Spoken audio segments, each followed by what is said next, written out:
Hey everybody. Ooh, my mic is hot. Yeah, it is. Oh, thank you. All right, let's do a 3, 2, 1, and then clap or snap so I can line up the audio. All right, so 3, 2, 1. Awesome. All right. Yeah, why is my volume like so? My goodness. Gonna blow out everyone's ears. Well, here's my voice. Here's how you not be shy. I'm gonna yell at you the whole time. Yeah. This is a shy-dom. Is this a new form of like dominatrix, domineering? So you just scream at people till they're not shy anymore? Holy smokes. So hi everybody, welcome to Pink Spots. As you can see today, I'm joined by Pearson, who's my comrade from another momrad. Yeah. Yep, Pearson is from Coffee with Comrades. For whoever is familiar, for those who are not, you should absolutely check it out. It's an awesome podcast. And we are both part of the Channel Zero Anarchist Network, which you should also check out because it's a collective of anarchist media, which is pretty fucking cool. It is indeed. So Pearson is joining me today, mostly just because I wanted to do an episode with him because he is really fun and a very good public speaker. And when I got the question of how to have, the original question was around how do you live stream and do sort of this public work as a shy or introverted person, I thought Pearson would be a perfect person to bring on to talk with me about this because he is surprisingly also an introvert. He also has many public platforms doing work, including teaching and community organizing. And so I thought between the two of us, we would have some pretty good insights on this topic. Yeah, for sure. Yeah. So again, the question was, can you talk about live streaming and doing live stuff while being introverted and or shy? I want to say that for me, and I think at least in some regard for Pearson as well, this kind of is inextricable for me with also my chronic illness, with my autism, perhaps with mental illnesses like anxiety that I might be suffering from. So we've picked a lot of advice that does tie into shyness and introversion, but we'll also touch on how to manage these other things as well, because I think for a lot of people, they sort of all go hand in hand with each other. The horrific melting pot of our many different crippling anxieties and, right? Mental faculties. Oh, goodness. The many reasons I can't get out of bed every day. Yeah. Let me count the ways. Let me count the ways. Yes. So Pearson had the awesome idea to start this off just sort of talking about our personal experiences and, the angle that we're sort of approaching this from. So Pearson, if you wouldn't mind, I really liked your notes. So if you could kick us off and just kind of talk about your background with this. Yeah, for sure. Well, thanks, Nick. I'm really, really fucking excited to be here. It's always fun to collaborate with you and brainstorm and bounce ideas around. So I'm pumped. At any rate, like you mentioned earlier, a lot of people are probably surprised when anyone who does a podcast or live streams content on YouTube. I hate that word content. I hate that I just used it, but I did. You mean you don't identify as a content creator? No, absolutely not. Yeah, it's funny because ostensibly, right, you would think that people who do media work would necessarily be super extroverted. And when I told some comrades about this live stream and about this episode in our Discord server, people were like, "Wait, you're an introvert?" Because it's funny how people act differently in different situations, right? You might behave really differently if you're in a small group of really close and intimate friends, and you can be really boisterous and energetic because you feed off of that particular type of environment or have an affinity for interacting in that type of way, right? I love being surrounded by a close group of friends, 3 or 5 people. I love DMing game sessions of Dungeons and Dragons for my friends, or just sitting around on the couch and drinking coffee and talking about politics or movies or whatever. And it's weird, and I'm sure we'll get into this in a little bit. But teaching it is such a public facing kind of profession. Yes. And it's not something that I really chose to do, I kind of fell into it. And it's exhausting, let me tell you, as someone who really values their alone time. It is so much fucking work to just have be on, you have to, it really is it switch in your neural chemistry and being I'm actually really excited and peppy and this is going to be fun today. And I'm not paralyzed with fear and anxiety that none of you are going to speak to me and we won't actually have a conversation. But I digress. It's funny how introversion manifests itself in these interesting ways, a lot of times behind the scenes, right? But I think that the reason why that happens is because it's a necessarily a personality trait that lends itself to that, if you're an introvert, then it's because you keep to yourself, right? And so I think people have a harder time noticing, right, that you're introverted or that you can be shy or what have you, because of the fact that if that is the case, it's because you tend to take a step back every now and then and take care of yourself and recharge. You know what I mean? Oh, absolutely. Yeah. And I have had, because I have a similar background where I was essentially a teacher, but in a corporate environment. And it's I got pretty good at being able to put on this teacher or trainer persona where, Right. yeah, I'm like high energy and like, let's do it. I mean, I was never like super fake or anything, but it was Yeah. definitely like, you know, I was more expressive and I was showing up in a certain way. And then for me, when I'm done, I'm done. You're Like, fucking I'm fucking exhausted. done. And it Totally. would be very hard because I would be at something like a conference or I would be hosting like a workshop. And people, you know, they feel when they get something out of what you're doing, they feel very connected to you and they want to talk to you. And I was especially in an industry of extroverts. I mean, our clients were financial advisors who are essentially like glorified salesmen. You know, like that's kind of the vibe is they're very chatty, they're very networky. So it was just Everyone's this. got a network in that kind of a space. Everybody's brushing the elbows, trying to get a leg up on the competition. I can't tell you how many times I was asked for a business card and I was like, I don't. I'm like, I Dude, don't ever whenever I remember to think bring of them. business cards, I think of that scene from American Psycho where like Yes. Patrick Bateman is like languishing over the fact that his business card is not like the other guy, the Jared Leto's character. I can't remember what the character's name has been. It's been Which probably a is decade funny since I because watched it. that's kind of one of the points of the movie is that they're all interchangeable. Yeah, for So sure, because they look pretty much identical. they do. Although it's funny too, watching that scene as a graphic designer, I'm like, I do sense a subtle difference. Like, like I do appreciate the font on that one. That's funny. But anyway, yeah, like, so it was very hard for me because I would end a session, I would be like, wow, I did a great job. Now I'm fucking done. And then people would want to come up to me and talk and like, network and you know maybe get lunch together and I would just be like, oh my god, I'm gonna die. Like I literally gave that everything I had and now I'm done and now everyone's like, oh, we want to hang out with you and like be, you know, extroverted and social. And I'm just like, I know this is confusing, but like the me on stage is not me all the time. Right. And yeah, it's been really difficult. So, and I just love that you bring up that presenting and teaching are so draining because I do think it's very hard.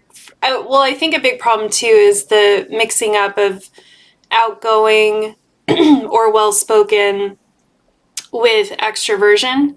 Mm-hmm. Because it's not necessarily true. A lot of introverts can be very social in their own way or very like confident and outgoing, but then we're just done. Yeah. That's the difference. It's like 0 to 60. It's like Yeah. it's like sprinting instead of marathon, like doing marathon running, right? Like it's the ability to Exactly. like I can go for a little bit, but then Yeah. after that I'm fucking done. I've got out. some juice, we can go, and then I'm done. Yeah. Then I also have to like like refuel. Yeah, for sure. I also really liked what you said about the idea of how it is kind of a persona, but it's really it's part of it is accentuating personality quirks and traits that you have, amplifying those things. It's not so much that you're necessarily adopting like you're not. It's not like you said. It's not fake. It's still very genuine. It's still very sincere. It's just you select certain characteristics and then you like throw those forward with everything you got, which I think is part of like what makes it extra like taxing. Draining. You know what I mean? Yeah. Yeah, it's been interesting learning about masking as an autistic person because it is so similar to like how I also function as an introvert. And I'm kind of like, I don't know if there's a difference, you know, like I've been really trying to piece apart, like, is this, I mean, I guess maybe for an autistic person, it's even more draining because there's a lot more that you have to consciously think about. Like, what am I doing with my face? What am I doing with my hands? What is my tone of voice doing? You know, a lot of stuff that other people, it just comes automatically. But it is such a similar thing because it's the same. It's the same for me with masking. It's not that I'm being fake. It's not that it's not me, but it's just this, I know what traits are more acceptable and which aren't. So I'm like enhancing the traits that I have that are acceptable, or I'm using them in a way that's acceptable. And I'm kind of like hiding the other stuff. And it's just very totally makes similar. sense. Yeah, that makes a lot of sense. and it's very draining. It's all very draining. So yes. So, my God, where to even start? We have so many good things. So I had some general tips for managing like anxiety, or well, I had general tips, and for me, a lot of these fall under what I would do to manage like anxiety of actually doing a thing. So for me, it was really important to not have coffee or stimulants before I'm doing a thing. And honestly, at least for a few days before, I noticed for me, coffee triggers massive anxiety. It also tends to give me a dry mouth. It makes me shaky. It makes me sweaty. Yeah, Okay, it's just interesting. well, and it's like a thing. I have like I think it's tied into some of my health issues that I'm just very sensitive to caffeine. So for I want to give a caveat that I know for people with ADHD and maybe some other people, coffee can actually be useful. It can actually be a tool that makes you feel more calm and focused. So it's really just about paying attention to your body. Yeah, I was going to say, I had a feeling my little podcast partner here would be one of those people. So in that case, use the coffee, but probably still just make sure you're not overdoing it. Like, don't have more than what you know is a good dose to get you focused in, but not to get to the point where you're, having to go to the bathroom in an emergency kind of way, or shaky or whatever might happen to you. That was really important. That really helped me a lot because a lot of times I would have trouble sleeping the night before because I'd be anxious. And then I would use coffee in the morning to try to pep up. And then I realized that it was really hurting my presentations because it was causing a lot of tension. Like, it would make it harder for me to breathe. And then, like I said, I'd be sweating and I'd be shaking. And so it made it a lot harder for me to be present and calm in my presentation. And once I stopped doing it, I felt like I had a lot more control. Yeah, that's super interesting. It's so funny that well, I guess it's fitting that the first bit of advice that we're talking about is coffee. It's like opposite. Yeah, because I do approach it in a kind of a different way. Like, and it's funny. I saw Stephanie mentioned in the chat that like coffee can help you get into extrovert mode. Absolutely. And I know that it can do that for me at times. Especially like in a coffee shop, if I'm like hanging out at a coffee shop and I'm drinking coffee, it can get me into a mood where I'm willing to like talk to strangers who strike up a conversation, and I'm like, I don't want to talk to you right now. I'm trying to do something, but like I can power through it or whatever. But it's interesting too because like I think a lot of it depends on like how you think about coffee, right? Like I think. And one day we're gonna do a show for Coffee with Comrades, like all about like the history and the weird like settler colonialism of coffee, and also like the way that it's been used as like a tool for capitalists to extract more labor out of people. Because I think all of those things are really valid and really interesting. But if you look at like coffee and the way that people are approaching coffee now, it's very like ritualistic. It's like a very methodical thing. It's a very scientific thing. It's very focused on like weighing things properly and measuring things out. And I say all of this because for me, it's actually a really like therapeutic and cathartic way to wake up in the morning and go through this like ritual of preparing coffee for myself, which sounds like a really pretentious and bourgeois thing to say. I'm very aware of that. And I'm comfortable with that because there's no ethical consumption under capitalism. But I digress. Like it really is something that like is, I think really like therapeutic and cathartic for me. And so it's funny that you and I have such like divergent approaches with this first little bit of advice. And I agree with you. When I used to drink coffee, I found it to be an incredibly comforting ritual, and I really loved it. And it was something that actually really helped with my depression under capitalism, because it gave me this really joyous, indulgent kind of thing to do first thing in the morning, because mornings are the hardest for me. Mornings are when I'm like, I can't do this another day. I don't want to get up. It's usually when my body hurts the worst. And coffee was just such a beautiful thing for me to have, to be like, well, if I get up, I get to have my cup of coffee. And I, usually had this ritual around like reading my favorite blog, because I'm old. back when blogs were a thing. And it just was just this lovely way to kind of get myself to feel good about the start of my day instead of feeling bad about it. And Right. so believe me that it absolutely devastated the shit out of me when I finally cut out coffee. Because I was having insomnia, and people were like, well, try cutting out coffee and see if it helps. And so I cut out coffee for like 2 weeks or something, and then I literally had like a sip of coffee, and I felt the generalized anxiety that I'd had just come crashing back in. And I was like, fuck, are you serious? Like, the coffee was causing it. And so I still do drink it on occasion, but it's one of the things where I just have to know what the after effects are going to be and kind of choose it wisely. Yeah. Like, my good friend Christian and I will go like for a beach walk, and we'll get coffee to have for the beach walk. And for me, it's like, that's worth it because it's such a lovely experience to have like this delicious coffee and walk on the beach. And it's like a social experience. It's not something that you're doing as a stimulant for yourself so that you can be more productive for your capitalist overlords. It's something that you genuinely enjoy. And I think that like it really does depend on that kind of ideological or idiosyncratic like approach, of like, this is why I'm doing it. And I think being conscious of it is like you said, is helpful. I agree. Yeah, I had a lot of coworkers that basically like abused their bodies with coffee for capitalism, and I feel like that's just a whole different thing. Yeah. Like I said, it's probably going to end up being like a Coffee with Comrades mini-series at some point. That sounds awesome. Right? It would be fun. I will tune in for that. Hell yeah. What other advice do we have for folks? I know. I was like, I could keep talking about coffee, but I won't. So for me, and a lot of these are kind of obvious, but they're also things that I had to become more serious about because again, under capitalism, I think a lot of us feel rushed a lot, or we kind of dismiss things that we know are important. So I just want to go through, for me, eating breakfast and or meals, like, your presentation may be later in the day, so whatever it is, but like making sure to eat all of your meals is really important. I would often skip breakfast because I would be nervous.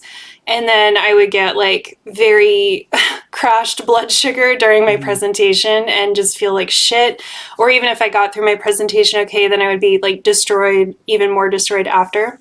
And for me, it was also important to eat like cooked, gentle foods. Like, this isn't the time to be eating like your 5-alarm chili, or even for me, like, I love salads so much. And so often when I had a corporate job, like, I would bring a giant salad for lunch. And salads are great, but eating a ton of like raw vegetables right before a presentation wasn't very grounding, and sometimes can mess with your tummy if you're having issues. So especially if you're nervous.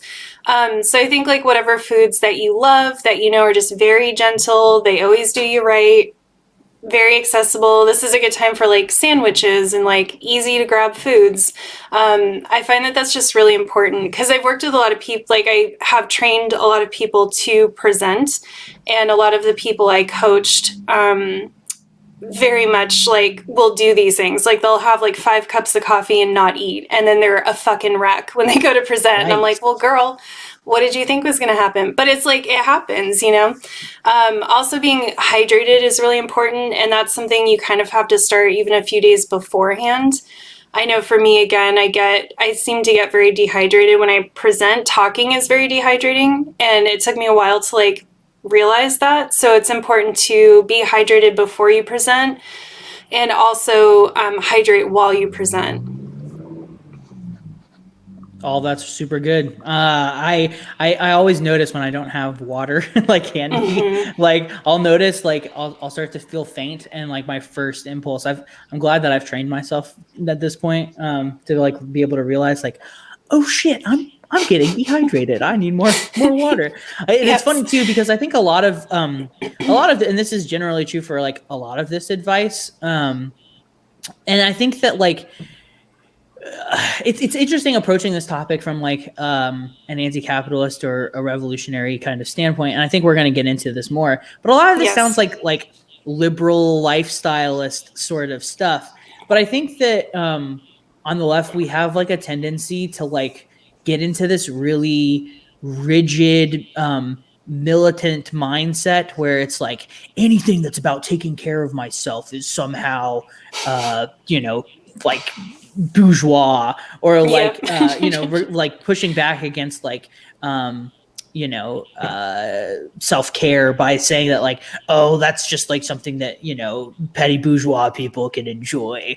And it's like, no, like, being able to like, identify some of these things and be able to like mitigate these issues is, I think, really, really productive and healthy.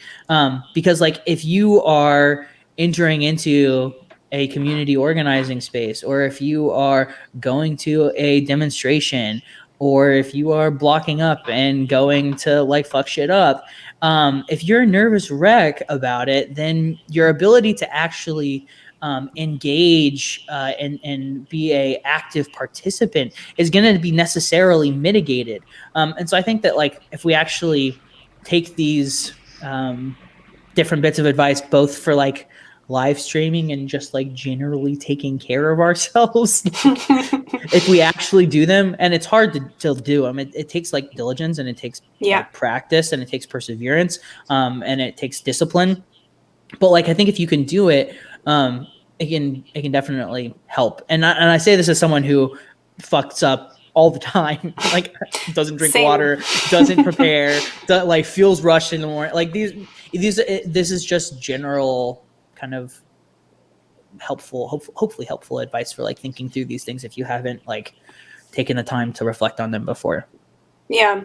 And I like that too, because for me, it is more radical than it seems on the surface, because a lot of my chronic health issues have stemmed from these sorts of behaviors, and right. I think there's a lot of people with disabilities. There's a lot of people with, say IBS, all kinds of different things, where a lot of these behaviors that get normalized under capitalism are actually enhancing or increasing your issues.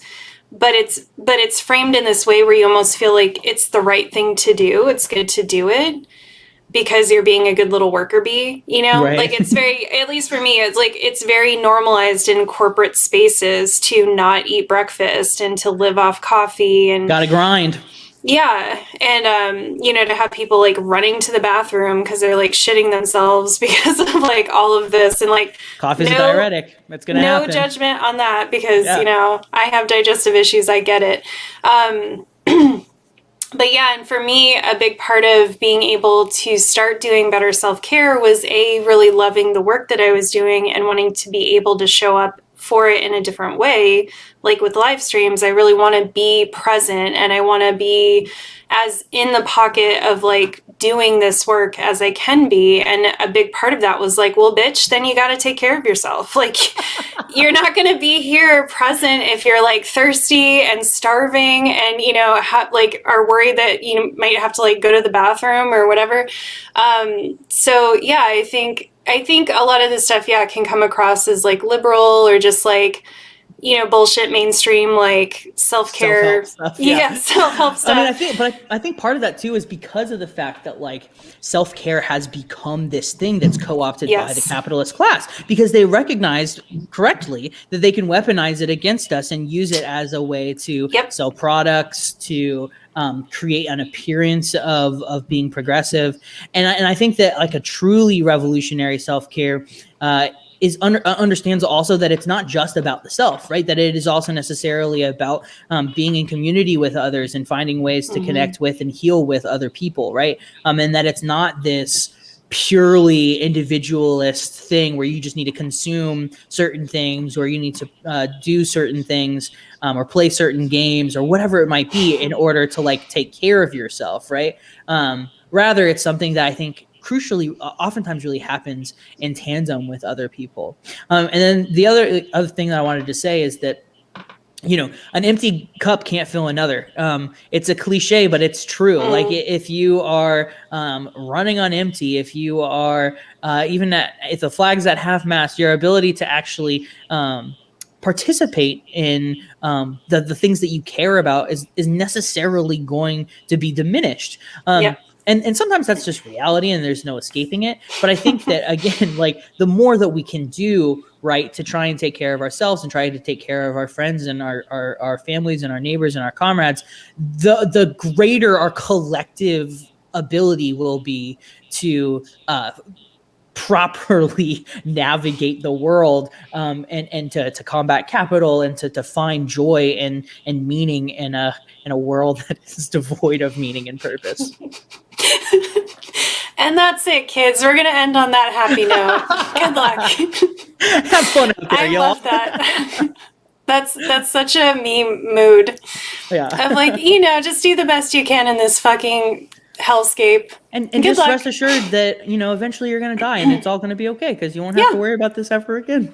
Right. And God isn't real, so there's no heaven. You're just dead. Yeah, and that's dead. it. You're just going to be buried underneath that land of dirt. See y'all. Well, that's it. Oh, what two stereotypical buckets of joy we are. Two little joyful anarchists.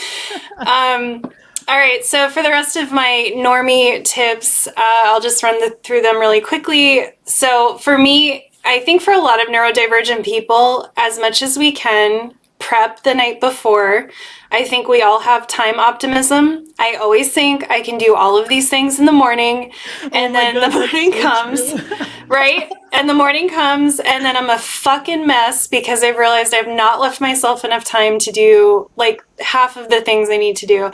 So for me, again, this helps with managing anxiety specifically. So lay out your clothes, figure out what you're going to do. If you wear makeup, like what you're going to do for makeup, jewelry. Like I test out and lay out as much as possible the night before so that in the morning I feel like I know what to do. I have a plan, and then I can use that time to focus on more of like grounding kind of stuff, like taking a nice hot shower, eating a nice breakfast, hydrating enough, and versus like if I'm running around trying to figure out what to wear, or the thing I thought I was going to wear doesn't look right, then I get into this frantic mode, and then I forget to drink water, I forget to eat, and then I end up in like a really bad place. So again, it can sound really obvious, but like get all of your materials together. If you're presenting and you have a presentation, or like sometimes I'll pull up stuff on a live stream, get all that laid out the night before. Like I'll literally open tabs and then make sure that they,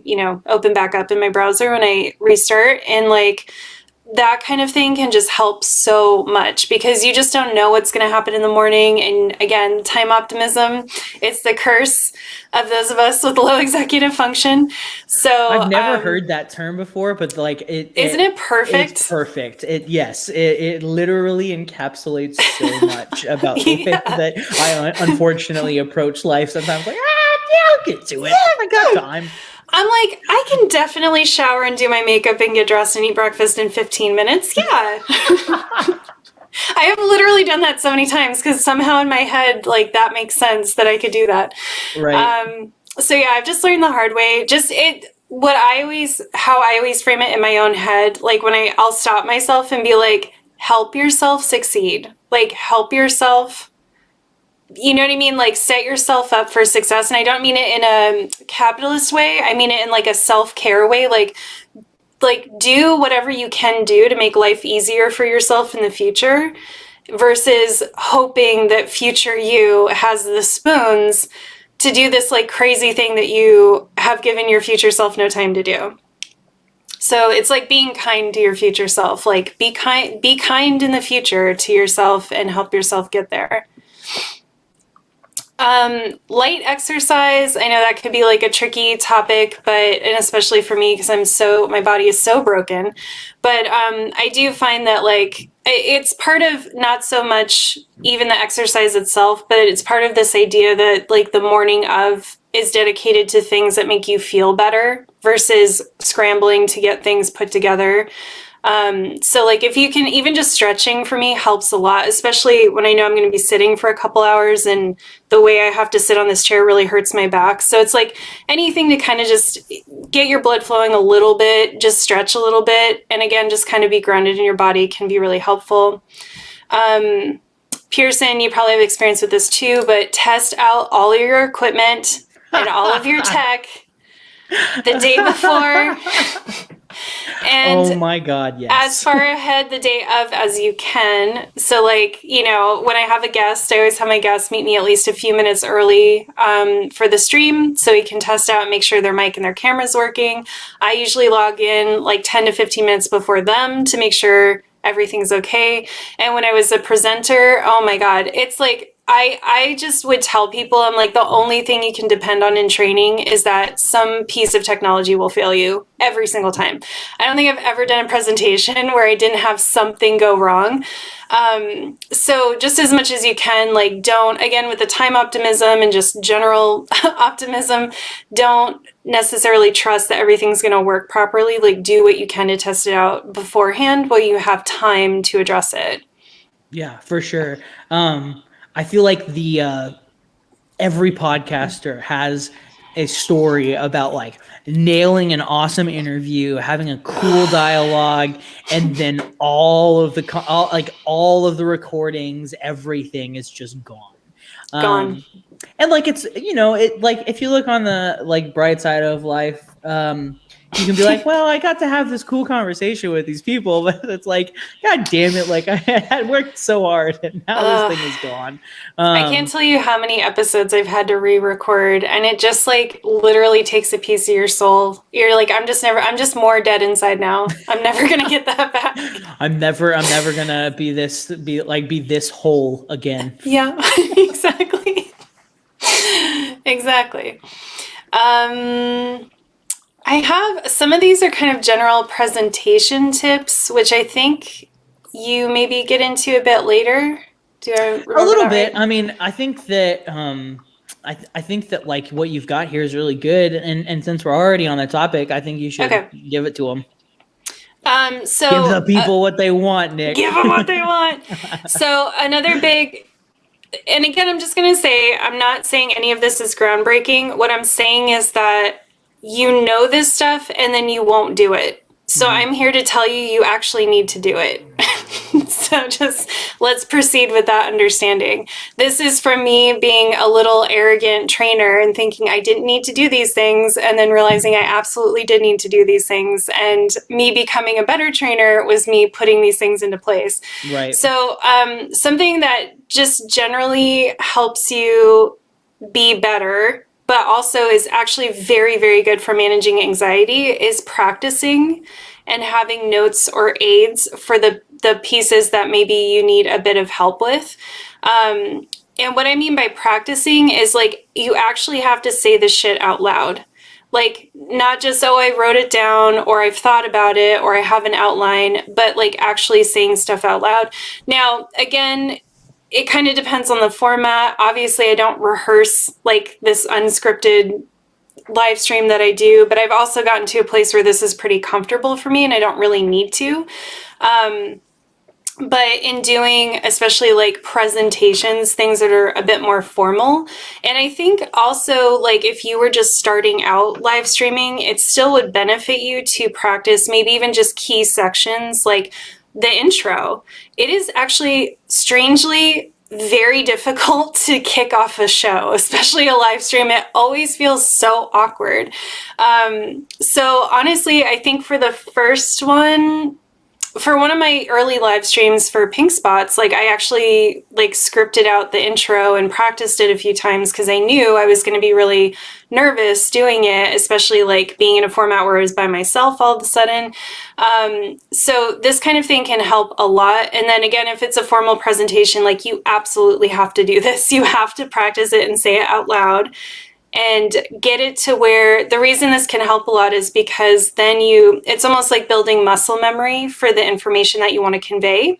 So if something goes wrong, if you lose your place, if you get nervous, you have built up a bit of muscle memory, so to speak, where your body can kind of be like, oh, I know what comes next. versus just freezing up and being completely lost. And there's just a huge difference between kind of reading something back to yourself, like just reading something, and saying it, especially with a live audience. Like, do not underestimate how different that is for your brain, and how your brain will find times to be like, I don't know what the fuck we're doing. I don't know what we're saying. I don't know where you were. Your brain's like, I'm out. Like, I don't know what this is. I'm done. So in that vein as well, I think it's really important to try to practice with a live audience if possible. So if you have like a friend or a partner, or maybe a smaller group of coworkers, whatever it is, who will, that are very friendly, that you feel comfortable with, it's really good. It's kind of like desensitization or exposure therapy, I guess it's called. It's like, let me just do this as close to the way that it'll be done in the real event as many times as possible before we get into it. And you'll be shocked at how much like that will really increase your confidence and really help with nerves. And this is what I'm saying from experience. This was something I knew, right? Like, of course, as a new trainer, everyone's like, practice. And I'm like, I've got it. And then I absolutely, the first time I had to do a presentation, like completely froze up, completely lost my place. It was so embarrassing. And then, over the years, had the experience of being well rehearsed. And like, I'm up there just like freestyling. I'm walking around the room. I'm making jokes with people. Like, it's amazing how much of a difference it'll make when you just feel very confident in what you're talking about because you've actually gone through it multiple times. It's so true. Like, I had the exact same experience, like teaching. Like the first time very first time I went to go teach, I like remember sitting down. It was like 8 a.m. On a Monday morning. It was the very first. It was probably like a lot of these kids. It was probably the very first college class they had ever taken. And I walk in and sit down, and then unfortunately, the projector didn't work. First problem. See? that started an avalanche, a cavalcade of me being like, fuck, I don't know what to do. How do I do this? How do I do this? Everything I had built was reliant upon having this PowerPoint. Mm-hmm. Now I don't have the PowerPoint. I had to pull it up on my computer. I like did this awkward thing where I like turned my computer around so my students, it was pathetic, frankly. It was really bad. So like, I think again, I think some of these things, for better or worse, are like outside of your control. Like I can't control the technology in that particular classroom the very first day of a fall semester after it's been weeks and weeks and weeks that no one's used this equipment, right? I can't control whether or not if I go to a conference and present on a paper, if anyone shows up, or if if it's like one person in the room, or if the room is like overflowing with like 100 people. I've had both experiences, and they're both equally awful in different ways, and so I think that like having some degree of like flexibility and like understanding that like shit is going to go wrong, and so like being like comfortable with that and just being like, all right, fuck it, like, and kind of like owning it in a kind of a strange way, like pointing out when things like don't work, and not making it all in your own head, but inviting the people who are there with you to like also experience it, I think is also a really helpful way to like mitigate some of the feelings of like personal failure that you like you feel like you fucked up in some way. But if you invite other people, like, hey, come participate in this fuck up I'm having right now, it makes it a lot more bearable, which is, again, I think one of the reasons that it's interesting kind of approach this topic from a more communistic standpoint, right? Is that we have the ability to kind of look at these issues that would under capitalism be like incredibly paralyzing, individualistic failures, and if possible, transform them into funny bonding experiences with people who you are going to have some kind of relationship with for at least a couple minutes when you're giving them this presentation, right? Or for a classroom, like starting off like and having that terrible first day with that class ended up being a really great class. We had a lot of really awesome conversations because they were like, oh, like he's just a dude. He's not like some, their idea of what a professor was absolutely shattered that day. So, that's life. Oh, I love that so much. And part of how I approach training, even in a corporate space, is that this is a collaborative event. This is the only time this specific event is going to happen because we're all going to be in this together and we're going to create something unique as a group. And so I agree with you, like going in with that kind of mentality, including anything that goes wrong, can really help. And I've had the same, like I've said, the last year that I was at my company, I was sent all over the country to do this workshop. And so I was constantly in different hotel conference rooms, different boardrooms, different, like I had no control over the environment. These were all places I had never been to before. So you can imagine basically at every single location, something went wrong. But as people were coming into the room, I was already, and this is another tip, like if you're shy or nervous, it can really help to, instead of like trying to do your last minute prep behind the podium or whatever, it can really help to just, again, be as prepared as you can be. And then once you walk into that room, just be like, I know as much as I'm going to know. And instead of using that time to like frantically reread your notes or whatever, use that time to like greet people as they come in, make small talk, develop some kind of rapport, whatever you're comfortable with. I know not all of us, I hate small talk, but like, me too. But it does help. Okay. Yeah, it does help. Like just, being like, thanks for coming and, just whatever's relevant to what you're doing. But like when my advisors would come in, if I knew them, I'd be like, oh, hey, so-and-so, what's up? Like, how are you doing? And if I didn't know them, I'd be like, hi, I'm the trainer today. This is my name. Like, how are you? Thank you so much for coming. Like, what got you interested in this? Because we had trainings that were free and optional. So for someone to be in my room, like they had chosen to be there. So I was always like, hey, what are you interested about? And then that could help me too with the content, because as I was going along, if something came up in the content that was directly related to what someone had told me that they were interested in, I could be like, oh yeah, so Joe, this addresses like what you had come here for today, and I could expand on it.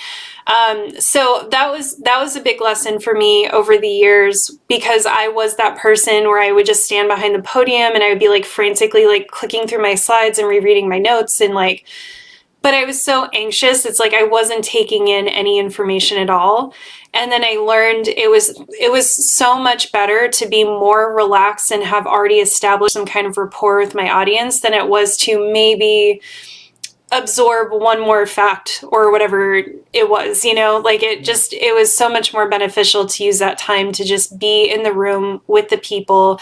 And then that way, yeah, if something went wrong, I could just make a joke about it. And then, usually someone would jump up and try to help me, and we would just kind of get through it together. And it would just continue that feeling of like, oh, we're all here and we're all human and we're just doing a thing together. And I think too, Pearson, you kind of got at the heart of something else, which I always tell people, which is that the audience basically wants you to succeed. People don't like No, they hate being in that awkward, yeah, they hate it. Well, and it's super uncomfortable. It's so uncomfortable, right? And like, so to know that the person is really nervous, or to see them have like a meltdown, it's not to make anyone feel bad for doing that. But what I'm trying to say is like, I learned that if I could externally keep my cool, people would put up with almost anything because they didn't really care. They were like, oh, you're having issues? Okay, like, we'll just wait. Like they weren't like, oh my God, this trainer is so unprofessional and like, who even gave her a job? Like, that's what I was thinking in my head. But they're just thinking like, oh yeah, these things happen and whatever. I'm just going to check emails on my phone until she says we're good to go. Right. So like the more that you can just put yourself in that mindset of like, they don't know. They also don't know what your script is. They don't know that you fucked up your script unless you tell them. So don't tell them. You know, like I just learned to be chill about, like, if you miss something, you realize it way later on, you can be like, oh, you know what? Like, I want to backtrack for a second. I missed an important point before. Or you can look at your upcoming information and be like, oh, I could work that in here and it would make sense. But there's just so much, like, you can stutter, you can like say words wrong, you can lose your train of thought. Like, you really can do anything. And as long as you just kind of, like Pearson said, kind of call it out, make it public, and then just sort of roll with it the best you can, people, like, honestly will not care. And they'll actually think that you're a really good presenter, ironically. For sure. And like, you know, even if you're not feeling confident, it can be helpful to just act like you're confident. Act like it. And just like, you know, own it. But then even if you are like seriously not feeling confident and you can't even pretend to be in that kind of a headspace, you can still like invite people into the situation that's happening, and like make it not about you, but make it about the technology or whatever it is, so that it's not, the spotlight is no longer on you, especially if you're introverted, because it's like, that's the last thing you want in the first place. Like, I'm already here. I already have to give a presentation. I don't want to do this shit. But then add on top of that, right? Like the fact that this thing isn't working. And I think that kind of approach allows you to, survive when these things invariably crop up. Yes. And I've even seen presenters who are just so visibly nervous, like shaking, their voices are shaking, their hands are shaking. And they end up just saying, I'm really sorry, this is my first time presenting, I'm really nervous. And it's amazing how much the crowd will just be like, you're doing great. And like everyone's on their side, because it's like, we want you to succeed, you know, and they'll try to help make the person feel more comfortable, and they'll like give them good reviews. So it's like, yeah, just, you can really be honest and invite people into whatever you're experiencing. You have to have some awareness about it and think about what's appropriate. But I'm just saying, like, if something is just happening and everyone can see it, it's okay to just call it out. And it will probably help everyone, honestly. Totally.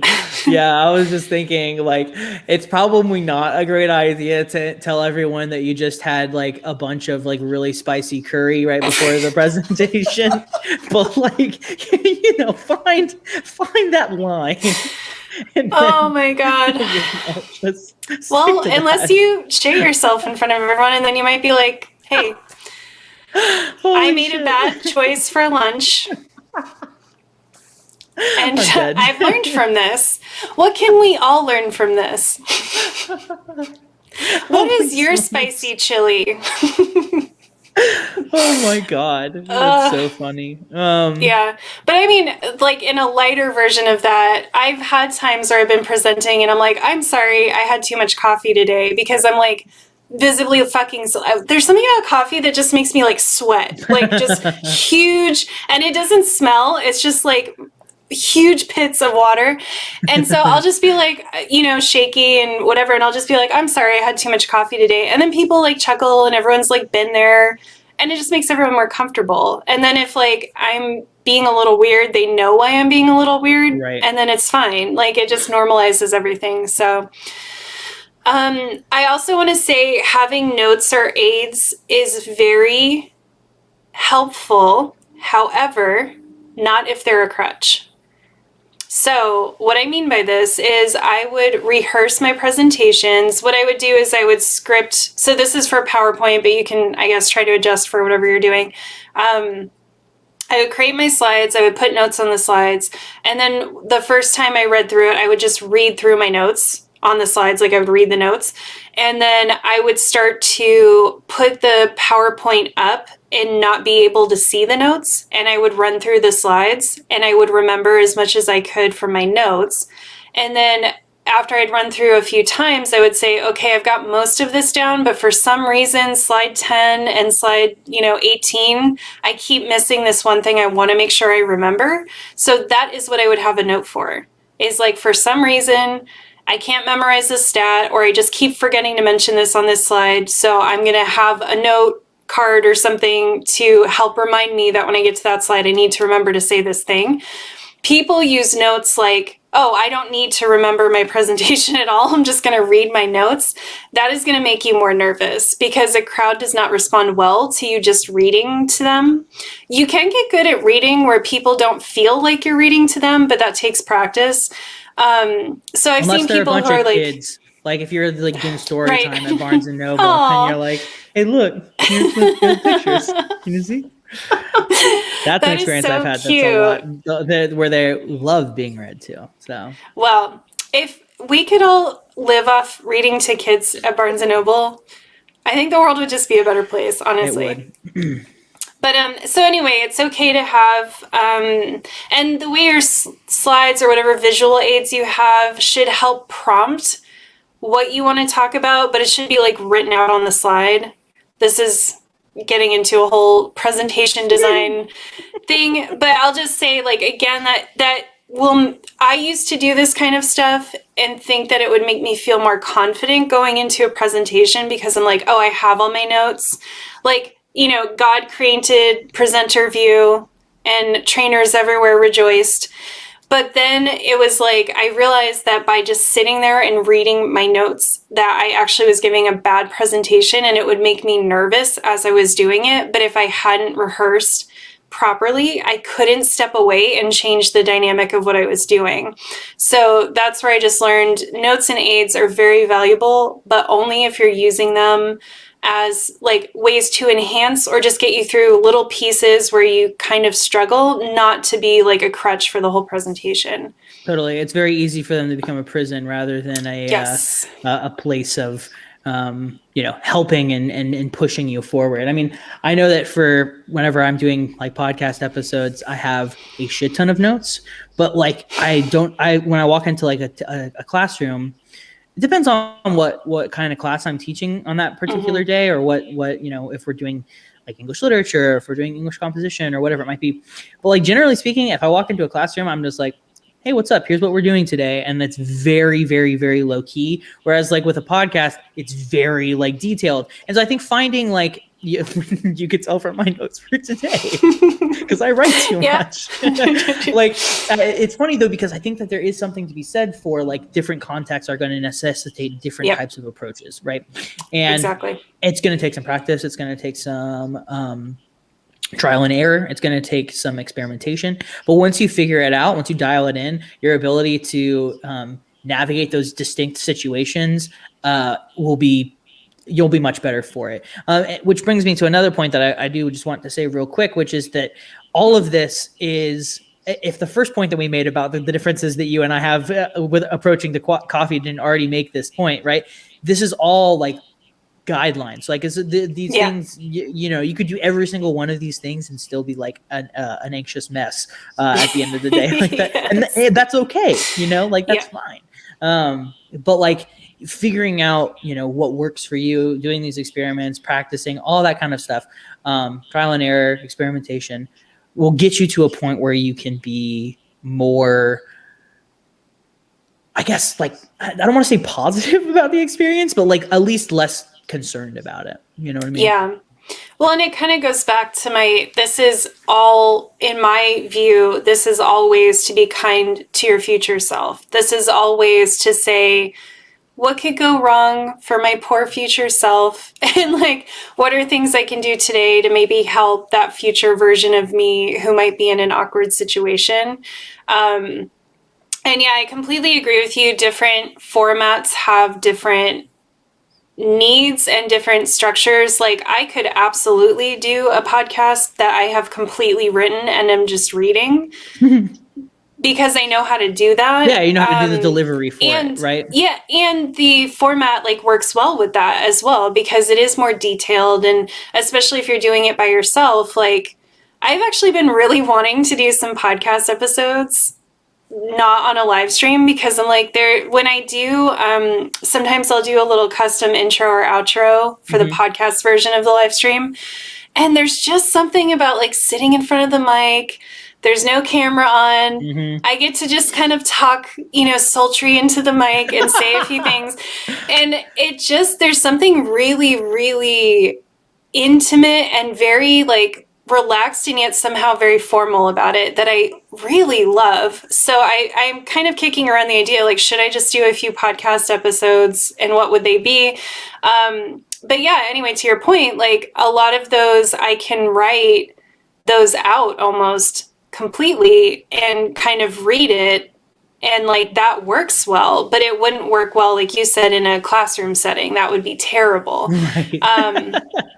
And I do it for the live streams too, like the one I did about disassociation. There were so many facts that I was reading that I did actually have a lot of it scripted out, but I had run through it, and like I had kind of gone through the information enough that I could sort of just look at what I'd written and then say generally what it was without having to be like reading it. Right. This particular thing. Totally. Yeah. So yeah, it just all kind of depends on, yeah, the format and what you need. But I think the point is to like, it starts with the practice, and then you can kind of discover what is going to help me do this better. Totally. And just not leaning on something as a crutch, because then, is that an ableist saying? I don't know. But then you get to a point, because yeah, if it's just going to take you out of the experience and disconnect you from your audience, it's going to eventually just make you feel more anxious and like decrease the effectiveness of what you're trying to do. There are a lot of people out there who just lean into being awkward weirdos, and I think what Pearson was saying is really getting at the heart of like everything I want to say today, which is basically just give yourself the space to figure out who you are as a presenter, a live streamer, a teacher, and then develop methods around enhancing that person. Like I'm an informal person, and I always need to kind of blow people's minds with something, and I like to be a little bit funny and very personable. So I'm not good at doing like a very formal, like I'm speaking from a voice of authority kind of presentation, you know? Totally. And I learned that early on. But it took me a while to like truly cultivate that. Like I knew that that was the vibe that was going to be most comfortable for me, but it took me a while to be able to do that in, I hate this word, but a professional way. Like it took me a while to figure out what is the polished version of this like laid back, funny, approachable kind of trainer that I want to be. And that works for me. And then it gave me the confidence to, I obviously received a lot of training on how to present, and I would do a lot of independent study on learning and presentation, but it helped me get to a point where I could listen to someone else talk and be like, that's not for me. That's not going to work for me. Because there's a lot of like bullshit and very like capitalist kind of information out there. But yeah, you just have to give yourself a chance, like, to be your actual self. And a lot of the tips you receive in other spaces are to create a homogenized version of teaching, which I fucking hate. Yeah, no, for sure. And I've had experiences where I have to be a voice of authority in a certain because like especially like as a teacher, like that you would think that has to happen a lot. Pedagogically, I try to avoid that as much as possible and invite students in to participate. But sometimes like it is unavoidable that you have to speak from a place of knowledge, not like a authoritarian position where it's like I'm right and you're wrong kind of thing, but like from a place of like genuine like authority of knowledge, right? I feel like a lot of anarchists get held up when you use the language of authority and leadership, and I'm definitely like that sometimes. So I have to provide a caveat there, because so people don't come at me with the pitchforks and the Molotovs. But I digress. I think that like it is hard to get into that headspace, right? But I think you hit the nail on the head there, Nick. About finding the synthesis, right, between having that kind of colloquial, earnest, genuine, sincere kind of approach, very personable, very intimate, while also speaking from a place of knowledge and of experience and of evidence in order to back up whatever points it is that you're making. You know what I mean? Mm-hmm. Absolutely. Yeah, and being in a corporate space, it was interesting because it was a lot of, it was like the white male version of authority. Like, oh, if you're Mm-hmm. at the front of the room, then you better be the biggest expert on this thing ever. And I would have a lot of guys who like wanted to like challenge me just because I was the person in the front of the room. And I was able to kind of hold my ground as like, well, yeah, I am the person who knows this thing. Like, especially the last project I worked on, I was literally the only person in the company that was fully trained on the technology. So I'm like, I am the authority on this technology. But at the same time, employing some of the tactics we mentioned before of kind of like inviting the audience in and trying to create a relationship with them. And I found that it was pretty good at challenging that weird sense of like, you're at the head of the room, because they would interpret what I was telling them as like mandates, and I'm like, no, I'm just giving you information, do with Right. it what you will. And once I would kind of create that space, they would relax a little bit and be like, oh, okay, well, I guess that's fine then. Right. It's like, yeah. But It's they're so always used to like a CEO getting up there and being like, I'm the boss, like everything, because they have to, right? There's so much male posturing that happens in corporate spaces. It's like, as a CEO, I have to be the authority, I have to be flawless, I have to be saying everything that's true and changing people's minds. And so for me, part of my feminist, anarchist, queer kind of approach was like, no, I'm here to like give you information that is hopefully useful to you, but I'm not here to like challenge, I'm not here to try to install ideas in your head. Yeah, absolutely. It's so fascinating talking to like femme comrades and colleagues about Mm-hmm. their experiences with this subject.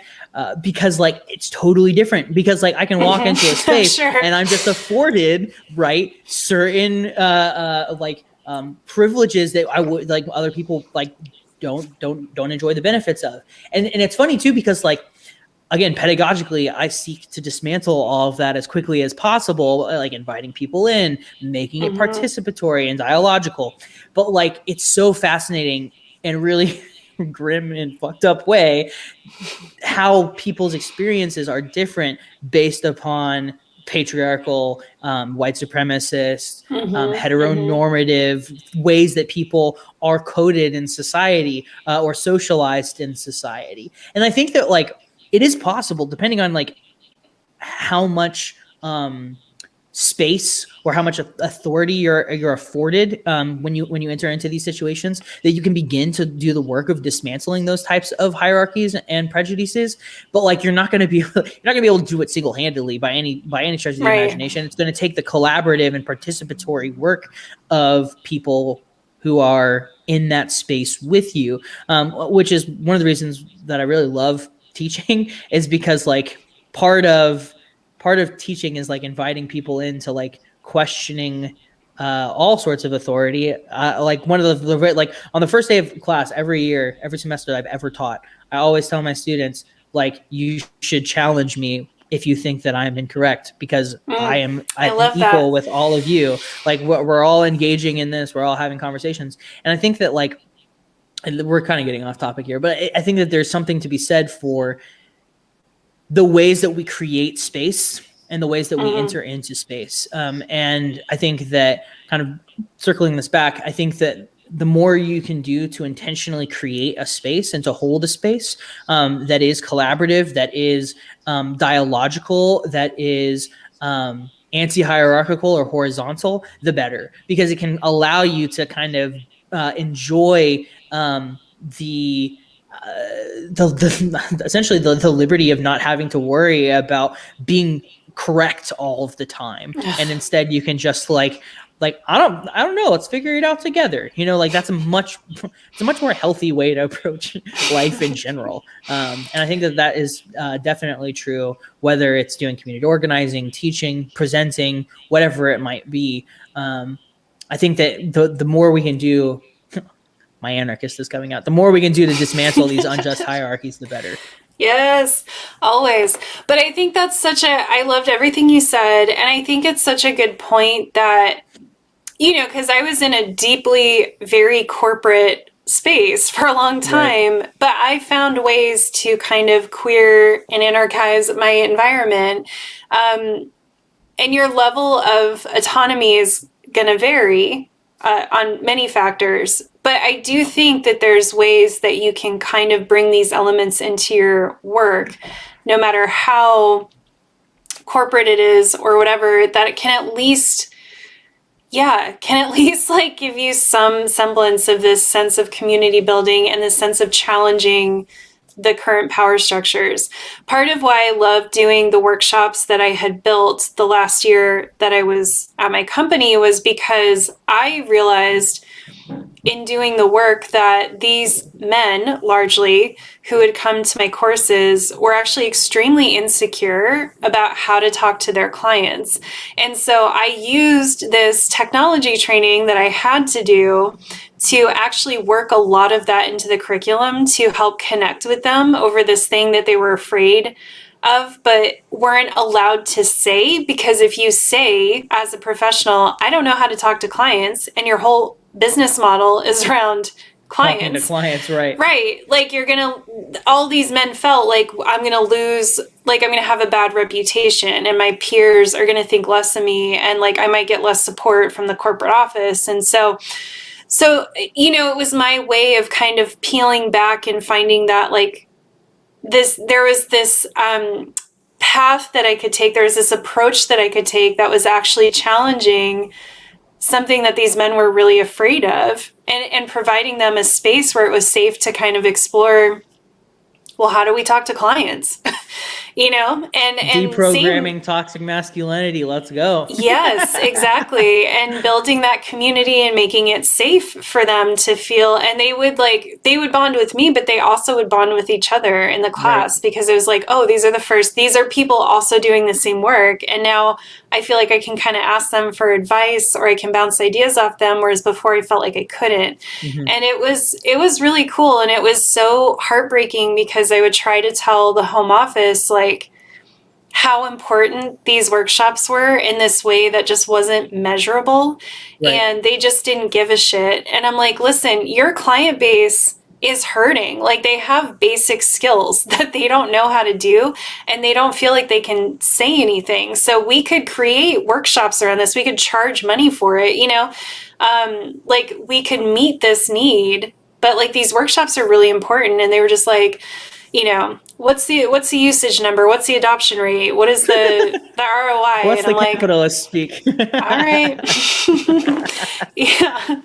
But I'll just say I've just been kind of surprised in my life at how you can work in your radical leftist shit into a lot of spaces. You have to be clever about it, and you have to have some measure of autonomy, which we don't always have. But there are a lot of surprising ways that you can kind of challenge these power structures that are subtle, and it's like, the subtle stuff almost works better because it just permeates and no one knows that they should even be challenging it. And you're like, yeah. Yeah, no, 100%. Do you want to talk about like more explicitly, like what this kind of looks like in organizing spaces? Yeah, I want to talk about everything. Me too. I also want to do that. I hope you have some snacks ready. Let's just do an 8-hour episode. Holy fuck. I guess a good place to start is like, I feel like a lot of people have this misconception about activism, or like what I prefer to call community organizing, where you have to like be some sort of a leader, right? Like, you have to be the person who knows everything, mm-hmm. right? And I think a lot of that comes from people speaking from a place of authority, people using jargon, people using a specific type of lingo that a lot of folks may not necessarily be aware of, right? But I think that it's helpful to think about, I mentioned this earlier, I think it's helpful to kind of deconstruct, what do we mean by leadership? What do we mean by authority, right? Because I think, like, at its best, leadership is a really capacious category. It's something that is malleable and fluid, mm-hmm. and dynamic, and it allows you to enter into different types of conditions, right? And shift the way that you approach them, right? Like I said, I have like hangups with these words, but I really love the way that the Zapatistas frame the idea of leadership, which is to lead by obeying. And I think that that's like a really useful and utile way to think about leadership, not as something where you're coming in and you have to be the person who has all the answers, the hero who solves all the problem, but rather you are just somebody who's trying to figure out what the issue is and then respond to it, right? Like doing work, especially with like mutual aid disaster relief, really kind of opened my eyes to the efficacy of this particular principle, where we're approaching a situation where people have been impacted by a hurricane or by a recession or by a pandemic, and approaching them not from a place of here's what I need to give you in order for you to be better, but instead, what is it that you need in this point, and how can I help you get it, right? What tools can I give you to equip you to take care of yourself and to take care of other people in your community, right? And I think that kind of an approach allows you to decenter yourself, which I think is really helpful for us introverts, where we don't have to decenter. We just have to be able to like be good listeners, right? And be able to approach people from a place of humility and sincerity and compassion, and just be like, what is it that you need? And then trying in some way, shape, or form to not just give them it, but to come alongside them and find ways in which we can get free together. Oh, I love that. Yeah, I was reading something, it might have been in Queering Anarchism, but I can't remember for sure. But they were talking about the concept of leadership in, like a anarchist, what's the word I'm looking for? Perspective. No, but it's okay. We'll get there. But, they're just talking about this concept of, because there's also so much misunderstanding of people who are not anarchists, that they think it's just like lawless chaos, right? And whatever. And, there was just this discussion about things like leaders or even managers, and how they're, or even authority, and how those are all things that it might have been Thought Slam's video actually on anarchism, but how those are all things that we would still probably need. Like, we still need like subject matter experts, right? Like, we're not going to not need someone who knows how to do things. Totally. It's just changing the framework of what does that knowledge get that person, and what it shouldn't get that person is, power over someone else or more resources than they need. So we can still, and then they were talking about like leadership in this kind of similar concept, where a leader or even a manager might still be necessary for certain positions or certain actions, but that person is actually more almost of an admin than anything else. Like, it's a person who just is getting all the things in, kind of understanding where all the pieces are. And like you said, just meeting people's needs, understanding like what is needed where, and how do I help get it there. And it would not be a position that should hold any kind of real authority over other people in the sense of like, I can't take away your job, I can't take away your resources or your material goods. Like, I'm not here to dominate you. I'm here to like help you in some way, shape, or form. Exactly. I'm here to empower you, right? And through empowering you, I'm empowering all of us, right? We're all becoming more knowledgeable. We're all becoming more powerful and able to act in concert. Absolutely. Yeah, absolutely. I love that. Yeah. And I think we can bring that energy, like you were getting at, to everything from teaching to organizing. You can bring that sense of like, because I'm with you. I think it would probably surprise people how much I actually love to decenter myself from things. Right? People are like, wait, you host a podcast. You must be like super like vain and like conceited. I won't name names, but I've had conversations with people who do podcasts who are like, yeah, like I like the sound of my own voice. And I'm just like, what? Like, does not compute. Okay.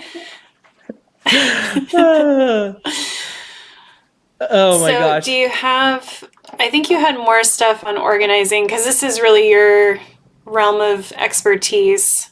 Yeah, I mean, I think, the like I said, the good thing about community organizing, right, is that you don't have to be the center of attention. And if you are the center of attention, then it's probably because you've been murdered, incarcerated, or martyred, right? Like, if you are the center of attention and you're still alive, that's probably not a good thing for you. And I think one of the reasons why acting as part of a crowd, right, and participating in collective action is so powerful and so emancipatory is because you can recognize in a very concrete and immediate way that you are an integral part of a concerted effort to create change, right? It doesn't matter if you are at a rally or a demonstration or a militant march or blocking up to engage in some good old-fashioned targeted property destruction, right? If you are engaging with and alongside other people, you don't have to be the focal point. And I think that that's a really surprisingly kind of like a really liberatory kind of thing. There's a freedom that comes from it. And I've talked about it before on Coffee with Comrades, but there's a sense of euphoria that comes from being a part of a large demonstration or a march or blocking up with your comrades. There's a sense of just like, fuck yeah, we can accomplish anything. Like, it's like a fucking endorphin rush. You get like high on it. Like, it's a really like affirming and powerful feeling. And I think that that's the case when you are engaged in like large scale action. But I think it can also like be the case when you are engaged in more like intimate types of action, regardless of whether it is, maybe you are at your local food pantry, maybe you are doing community gardening, right? And you're helping a comrade who's trying to, learn more about the plants that need to be put into the soil in this particular season. Maybe you are doing a art workshop. Maybe you are doing a prisoner letter writing campaign, right? Like all of these different ways. Like I think finding, if it's something that you struggle with, finding that thing that you can do, that you can contribute, and then doing your best to decenter yourself and empower others to do that thing as well, can allow you to not have to be the person who has all of the knowledge, but can instead be a person who is coming alongside your comrades, working towards trying to accomplish something together. And I think that can be a model for the very small scale, the very intimate scale, where you're, in small groups, like an affinity group, all the way up to mass movements. And I think that idea is especially liberating for those of us who like don't want to be in the limelight. Yeah. I love that. And I've actually had some opportunity to do that in a corporate setting. And it really did, it was an incredibly bonding experience. And it did lead to that feeling of euphoria and this sense that, I don't know, everyone I worked on that project with, we just had a very special bond for like ever after that. And it was just from some silly work projects, but they kind of decentered themselves. Everyone on the project was a higher rank than me, if you will. And it was like a voluntary project. They took volunteers from across the company to work on the employee satisfaction survey and see like what were the major issues and is there a few things here that could really move the needle to improve things in this company. Of course, it ended up being a bunch of bullshit. They just wanted to be able to say that they had us work on this project. But, I was like early in my career and I volunteered to get the experience. And it sounded like something that I'm like, well, if I can end up helping in some way, then that would be cool, since I'm here anyway. But it was very cool. Yeah, a lot of other people were managers. I was just like entry level basically, and they allowed me to lead.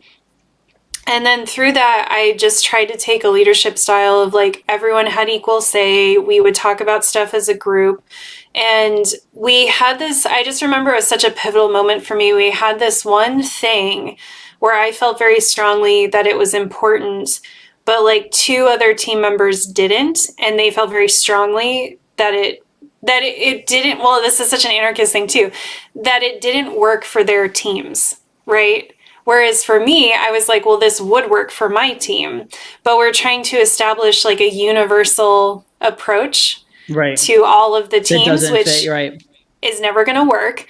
Right. So I remember we had such a good rapport, and then we started arguing about this, and it was kind of becoming a little tense, and you could feel that people were starting to like feel sour about it. And I just had this moment of clarity where I was like, this is literally the only thing that we're stuck on. Why don't we just let it go? So I like let it go. I was like, okay, if that doesn't work for your teams, let's just let it go. And then the project just clicked along again and everything was great. And we were really proud of what we came up with. And it was just such an important moment for me in leadership that it like wasn't about what I thought was right from my perspective. And then as the leader using that to like get it through, Right. it was about hearing from my team that for some people that was actually not a good solution. And we needed to just scrap it and let it go, because if we were establishing universal solutions, it wasn't going to work. Yeah. And it was just so powerful. And that's what I mean. Like after that project, people from that team, we would just see each other in the hallway, and it was like, like we just had such a deep bond from this silly work project. But I think it was because none of us had really ever experienced working in an environment like that before, and working in that kind of collaborative and like very non-hierarchical kind of way.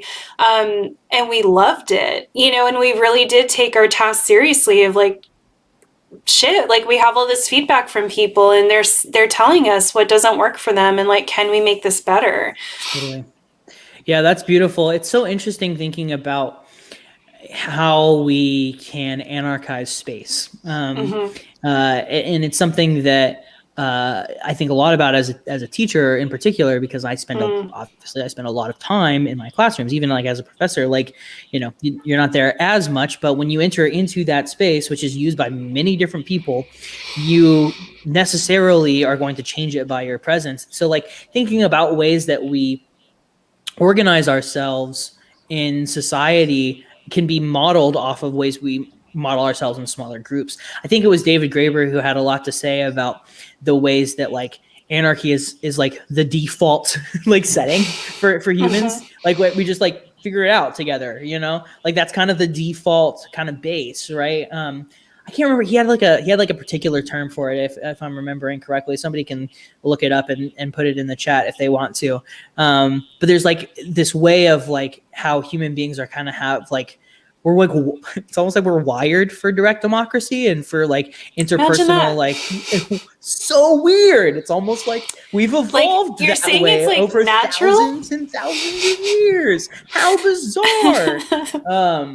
God, it's exhausting. Anyways, it is really interesting thinking about how like we enter into those spaces, you know what I mean? And like how we can alter space and revolutionize or anarchize our interpersonal relationships, which isn't like to say that like, we're going to transform the world by, making this, this corporate like room where we're all having to meet for a meeting into a horizontal decision-making space that values everybody's opinion. But it does mean that if we start to model that type of thing, we can see how it is emergent and possible, and then we can begin to replicate those things in larger and larger and larger scales, right? You're never going to be able to do something if you don't at least try to do it and stumble through it and make mistakes and fail better and fail again. But I think that like there is something about that moment, right, where you're like, oh shit, like we don't just have to listen to that one dude. Like we can like, and it's almost always a dude. We don't have to listen to that one dude. We can have we can just decide for ourselves. And I think that's amazing. Right, exactly. Yeah. You're like, wait, Daddy isn't gonna punish us. We can go to bed whenever we want. What? Cavely said up in the chat, and I think this is very relevant, is that in my experience, most people agree with anarchist views. They just get so lost in socially charged jargon that they haven't had access to learning yet. And I think a lot of what you were just saying kind of taps into that like, yeah, like anarchism is inherent in us. That's why like the first time I read anarchist like theory, I was like, yeah, like, like, this is just how humans act. Yeah, I was like, do we even need to label this a thing? Like, this is just how it is and how it should be. And I think like it is, I did not change my company with that project, right? But I think what's important is that you can reach people that I think a lot of us, especially like hardcore anarchists think can't be reached or like don't even consider. If you're a person like I was, where you have radical left politics, but you're navigating these kind of normie spaces, there's actually like so much emotion. To me, like so much of revolution is emotional, because if you can have someone experience that feeling of camaraderie, you've got a comrade, you know, like whatever they may identify as, whatever politics or walls they may have up, like the second someone really truly experiences like mutual aid or like community organizing, that opens massive doors for people, because then it's not theoretical, then it's this beautiful feeling that you want to have again. And that's what I mean too, is like, oh, sorry. There's it's like okay. there's like a tiniest bit of a delay. And so like when I hear you pause, I'm like, oh yes, this is so good. I want to say a thing. And it's not even what I like my thing. But like on that note, like of how revolution is like a really like a thing you feel. There's that beautiful Ursula K. Le Guin quote, right? You cannot buy the revolution, you cannot make the revolution, you can only be the revolution. It is in your spirit or it is nowhere. Yeah. And I think that that's like exactly what you're touching on there. Yeah, you can light a fire. I've been talking to a friend about this a lot lately, and I, you know, was saying that I get really frustrated with, as much as I love a label, we all know I love a label, I love an identity, love it, but there's something to be said for, you know, it's so much more important to have the spirit and the feeling of a thing than it is to be like, oh, I'm a this, right, and these are my politics. Because I think we forget in our heady leftist spaces that can become very academic or very jargony, as you pointed out, normal working class people, they don't care. You know, they're not going to get into all of these distinctions and stuff, but they do know what feels bad in their lives. And they do know, largely, a lot of working class people know what it's like to have some measure of community support, right? Because that's how a lot of us get through. So it's like, if you can just tap into that, then the rest of it falls into place pretty well. Especially, I think, when it comes to organizing. We don't all have to have the exact same ideology to do an action, right? We just need to want to do the action and be able to do it in a safe and productive way. So yeah, I think for me, that's all the work that I do. And I know for other leftists, other anarchists, probably the work I do is very soft, but like, that's my form of activism, is to be very soft and to be like, this all should make you feel empowered and connected and good, right? Like, understanding the world's woes is going to make you feel like shit no matter what. Yes, 100%. But discovering these ideologies and discovering things about yourself and discovering other people that have like-minded beliefs should feel good. And I just feel like a lot of leftist spaces like don't feel very good. They don't feel very connected. No, I think you're absolutely right. And I think that, you know, again, a large part of that stems from patriarchy, like this desire that you have to be right, you know, and that, like, that you have to perform correctly for other people, right? Like that there's like, I don't want to cast stones, but I'm going to, like, you know, like the idea that there's like a party line that you have to subscribe to these 5 things in order to like be part of the club, right? Yep. It's very isolating and alienating to people. And you know, certain left traditions will argue that like, well, that's what it takes to get things done. And it's like, okay, but like, what is your version of getting things done? Because if your version of getting things done is throwing people like me into the gulag, then I'm not exactly sure that I'm down for this particular type of revolution, my dude. I think there's also like a lot to say. You talked about like jargon and lingo, and I think, you know, over the years that I've done community organizing, and it's been over a fucking decade now. I'm old. I'm so old, Nick. You're not as old as me. No one is. Oh God. Regardless, I like. It's weird because, but, you know, mood. Yes, no, for sure, big mood. It's funny because like people will message me over Twitter or pull me aside when we're at an action, or just like, we're hanging out together, and like express dismay and discomfort and anxiety over not feeling like they have like a full grasp on the proper lingo. Yeah. And I think for better or worse, like the left does use like a lot of jargon, and I think that there is a way to think about this dialectically, where it's a little bit of column A, a little bit of column B. It's not either or. I don't want to recommend that we should talk down to people. I think instead we should be really conscious of how our language invites folks in to collaborative spaces, or potentially alienates them from those collaborative spaces. Like dropping $5 phrases like the self-emancipation of the working classes left and right is not going to, Yes. inspire the, the understanding of the regular, working class right where they are at. And it's not people can't understand what the self-emancipation of the working classes is, because it's a relatively straightforward idea, but like it takes some time to get there, and being patient with people, and not beating them over the head with it, and being also like really diligent about making sure that we are educating ourselves as well as our friends and comrades is, I think, really, really, really important. Nick, there are few things in the world that I detest quite so much as this sort of self-righteous, smug, liberal attitude of approaching education, like saying it's not my responsibility to educate you. Like that's just like the best way to turn people off to organizing work in their community. Like we gotta be like understanding and invite people in, and encouraging. Like it's just,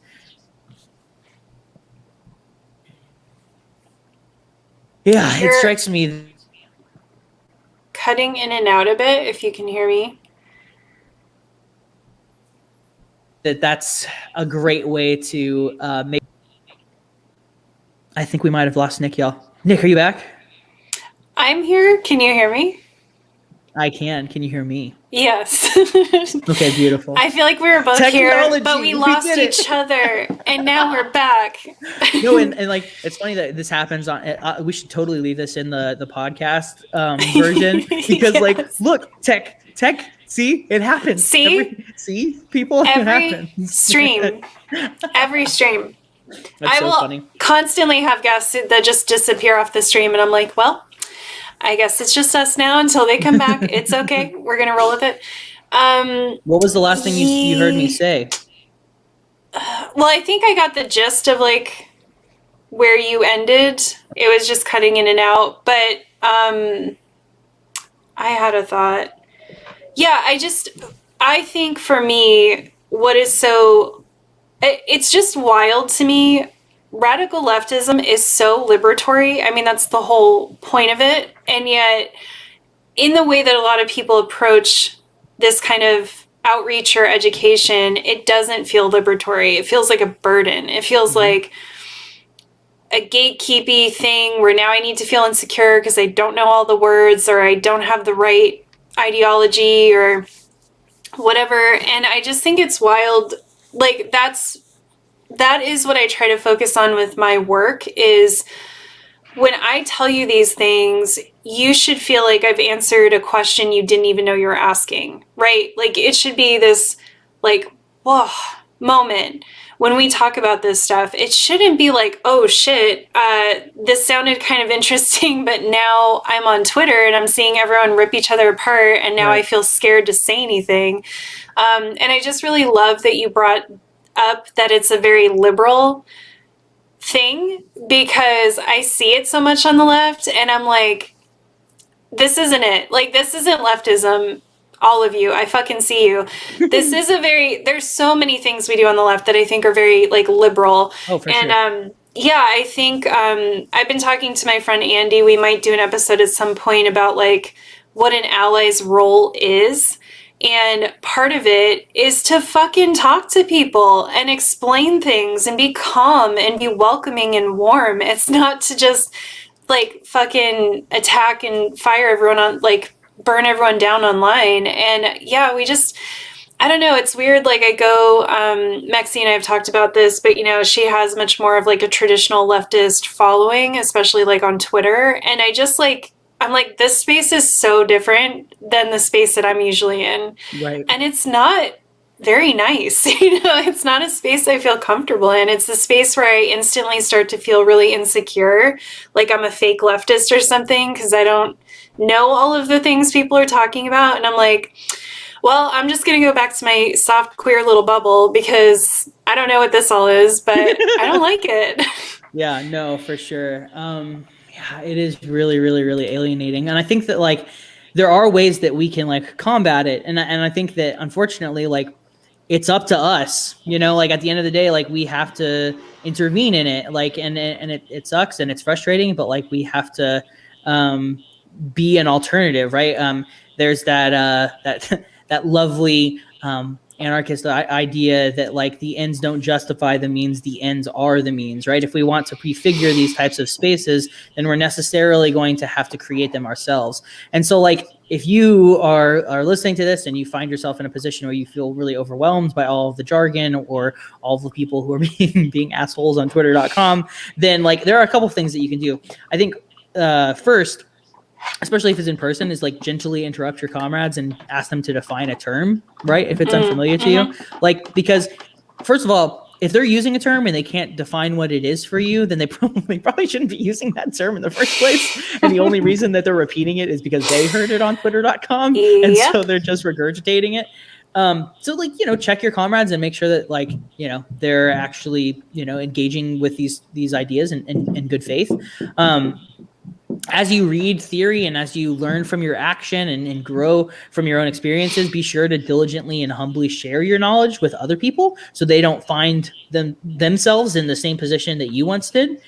And I think also like make peace with the fact that all of this work is necessarily going to require both a lot of unlearning and learning as well. And you don't have to be an expert, right? Like find out what you're good at, right? Whether it's mutual aid projects or community gardening, community defense, communication, sabotage, reconnaissance, media, agitprop, whatever it is, figure out what you can bring to the table and then use those skills in your own community to the best of your ability, rather than feeling like you have to be, a jack of all trades or a Renaissance man or woman or non-binary person. Like you can just do the thing that you're good at. And like, it's not in like it's not in this like liberal, like stay in your lane kind of thing. You should always, I always encourage people, especially like my students, like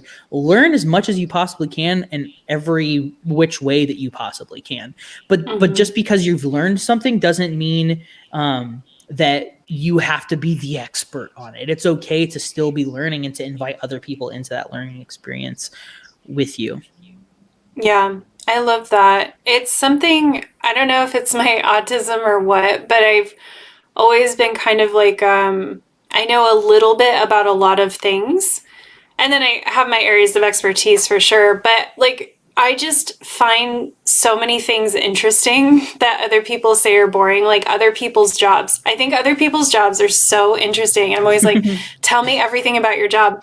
And the point of that is that in my experience of just being a person who's kind of naturally curious, it's amazing how connective that can be, to just be someone who's open and curious. And then I found that it can help with things like small talk and like being in a situation where you're trying to maybe, because that's another thing with organizing that I think is hard as a shy or introverted person, is like the first time you enter a space where you're probably going to be around people who know each other really well. And it can be really hard as a new person. Because I like to go to stuff by myself, but then I'm also like this awkward little fuck in the corner who's like, I literally don't know how to mingle. And I'll kind of just be a weirdo who just like attends the meeting and listens and then like leaves because I don't know what else to do. And then everyone thinks you're a cop. Yeah, exactly. Everyone's like, what's that this person old sitting ass over there in the corner? Like they're totally a cop. Yeah. You're like, who's this old person who thinks we don't know she's a fucking cop? And that kind of actually works for me, because what I'll do is over time I'll notice, like, maybe someone talks about something that's really interesting to me, and then I'll use that as a way to make a connection. So it's kind of like lets me just get there in my own time. But it's hard, right? It's very intimidating to be new in a space. And so I think, like, adopting a curious, open sort of mindset, both as organizers but also as shy, introverted people, can be really helpful in just generally connecting to other people and creating a sense of community wherever you go. I've had actually really amazing conversations with, like, such random people that I never would have thought, because I'm just curious and I ask questions and I just really listen to what people say. And to me, that all sounds very obvious. But then again, when I get in these spaces, a lot of times that is not the vibe. The vibe is like, we assume, like, you don't know stuff, or like that you're problematic in some way, or like you haven't processed your privilege. And it's like, those things may be true, but that isn't really conducive to like what we're trying to do here. It's like when I walk in the door, I shouldn't feel like you are holding this place of authority where I need to learn to be part of this space, right? It should be like, hey, comrade, come on in. And then as we develop a relationship together, we both will learn and grow from that relationship. Mm-hmm. Mm-hmm. Well said. Yeah, well said. I think so often we get stuck into these patterns where we think that, like, either we know nothing or we know everything, right? And that's such a you got to kill the cop in your head. You have to unlearn that shit. Like, like, of being from a position of dominating type of knowledge or authority, like, and being, like, willing and able to engage with people and accept that you don't know something, like, all the time. Like, my students teach me all the fucking time about cool shit, right? Like, whether it's music stuff, whether it's stuff about their different majors, whether it's the ins and outs of how they approach a particular text that we're reading. Like, it's so fucking fascinating to see how bright and brilliant people are when you give them the space to flex, essentially. Giving people the space to show off, and to make mistakes, and for it to be okay for them to fail, and that it's not like a thing that they get punished for, right? We started this conversation, maybe it was off stream, I can't remember. It's been a couple. We've been talking for a long ass time at this point. It's been a little while. I can't remember if we were talking about cancel culture bullshit. I think it was before. Yeah, because we were talking about the Final Straw's recent interview with Adrienne Marie Brown. So good. P.S. Everyone go check that shit out. So good. Faux show. Shout outs to our CZN comrades, the Final Straw. But yeah, it's really interesting how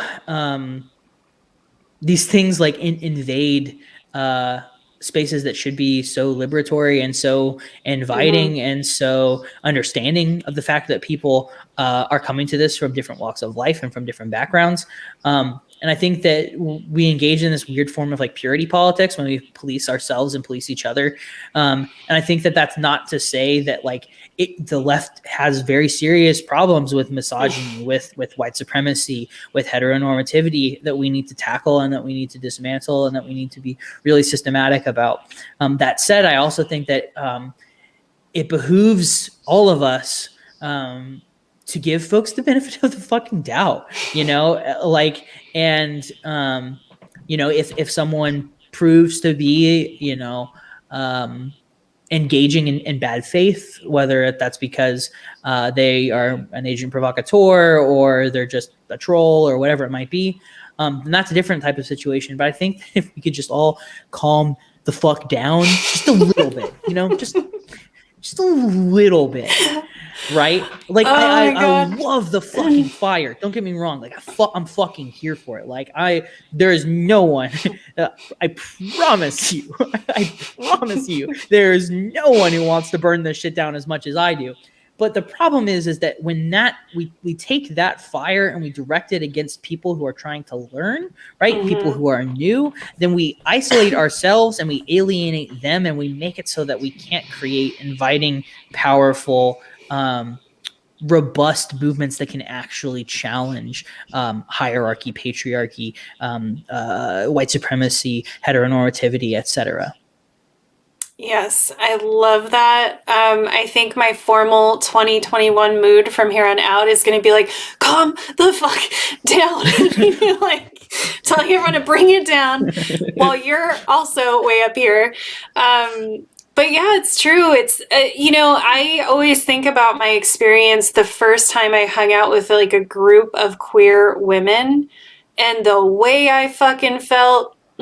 First of all, it's why I'm queer today. So thank you, ladies.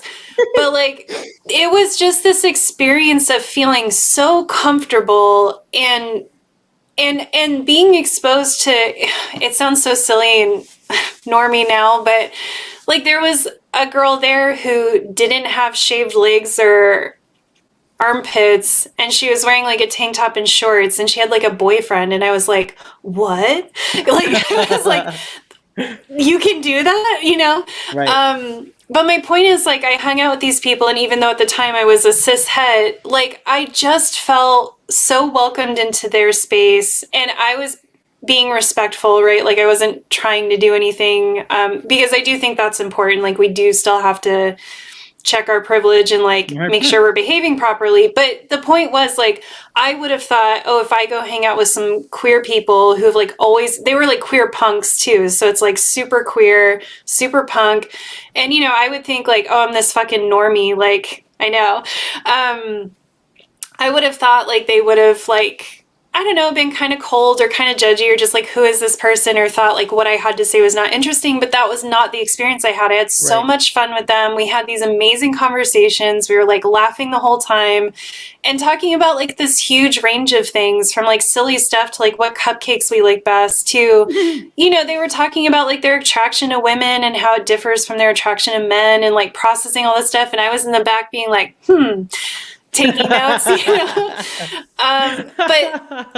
I just think like that feeling that, and I just remember feeling like I wish that I had a group like that I could hang out with like every day. Like I've never felt so good in my life. I just felt so comfortable in a way where, that's what I was saying before too. It's like they answered a question I didn't even know I was asking, and something inside me just released, and I just felt like at home with these strangers. Like they were all people, I only knew one of them really. And that's what our spaces should be like. That's what our spaces should feel like for most people when they walk into them, digitally or in real life, is it should be this like, wow, I want to be part of this. This is amazing. I can't wait to go back. Like, this just felt good. I felt like I found my people. I felt like I found something that really is filling a need that I didn't even know that I had. Yeah, well said, well said. And I think, again, not to belabor the point, but I think that it's incumbent upon us to make that happen. Like it's not like we 100%. can sit here and lament the fact that it's not like that all day long. And believe me, I'd be happy to do so.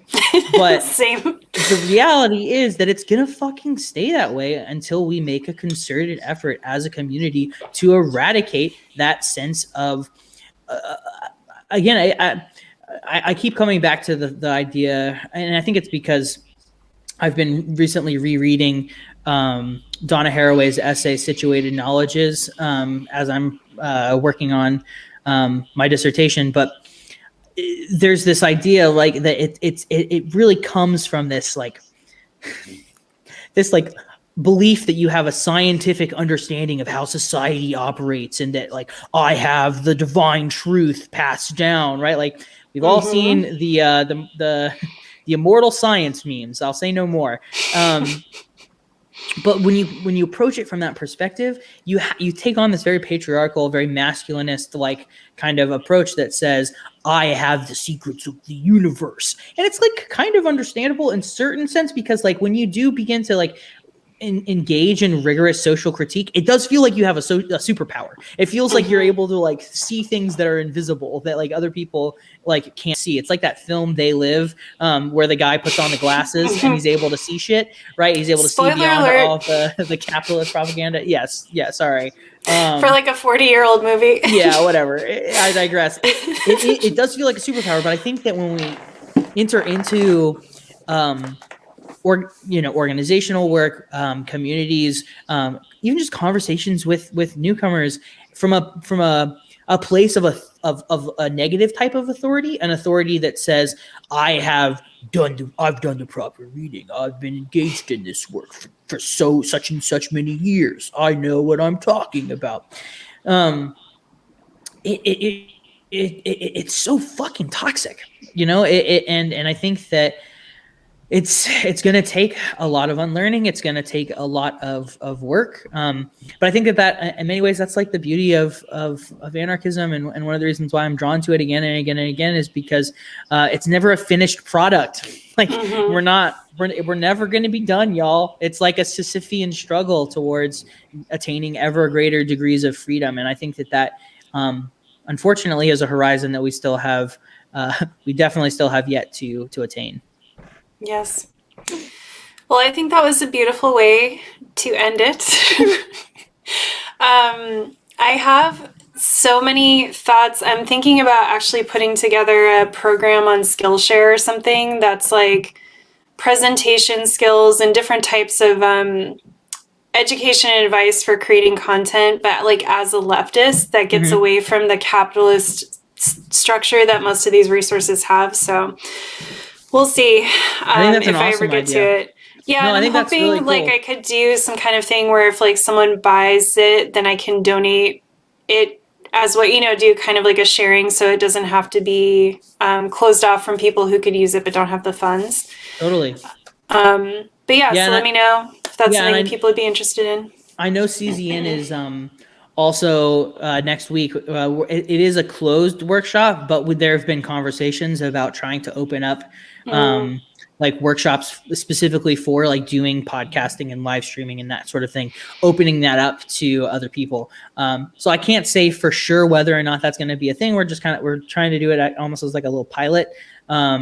Next Sunday, we actually, we were going to do it this Sunday, and then I realized that you and I were having this conversation, and I was like, oh, fuck, we got to push it back. But yeah, I think that there's a lot of space for that, and like, I think the proliferation of media on the left is something that should be celebrated. Yes. And that we should try and cultivate it more because more people have insights and ideas and knowledge from their own lived experiences that I think we could all learn from. I completely agree. Do you want to hang out for the after party for a little bit, or do you need to bounce? Yeah, I can hang out for a little bit. My partner just went to go pick up one of her kids. It's a whole thing. But once they get back, I'll have to jet. But I'm happy to hang out. Great. Well, thanks everyone for joining us. I'm gonna play the after party little in between video so Pearson and I can have a 3-minute break. But yeah, thanks everyone for joining us this week. And the next episode that I have scheduled is going to be with Catherine, and we're going to be talking about trauma and self-sacrifice, which I'm very excited to talk about. It's going to be a really intense topic in a good way, and I think it'll be really important for any of us who have experienced trauma. We're going to kind of analyze the ways that the trauma that we went through made us have this like self-sacrificial approach to life and relationships, and how we're both trying to kind of work through that and overcome that now as adults. So it should be really fun. Sounds dope. Please follow Pearson. I put links to all of his stuff in the show notes in the description box below. So please make sure listen to his podcast, follow him on Twitter, follow the Channel Zero Network. It's all very good stuff. His show's amazing if you haven't heard it. Huge fan. So thank you for being here today. Yeah, of course. Let's have a 3-minute break. Let's do it. All right. Bye, everyone.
And we're back.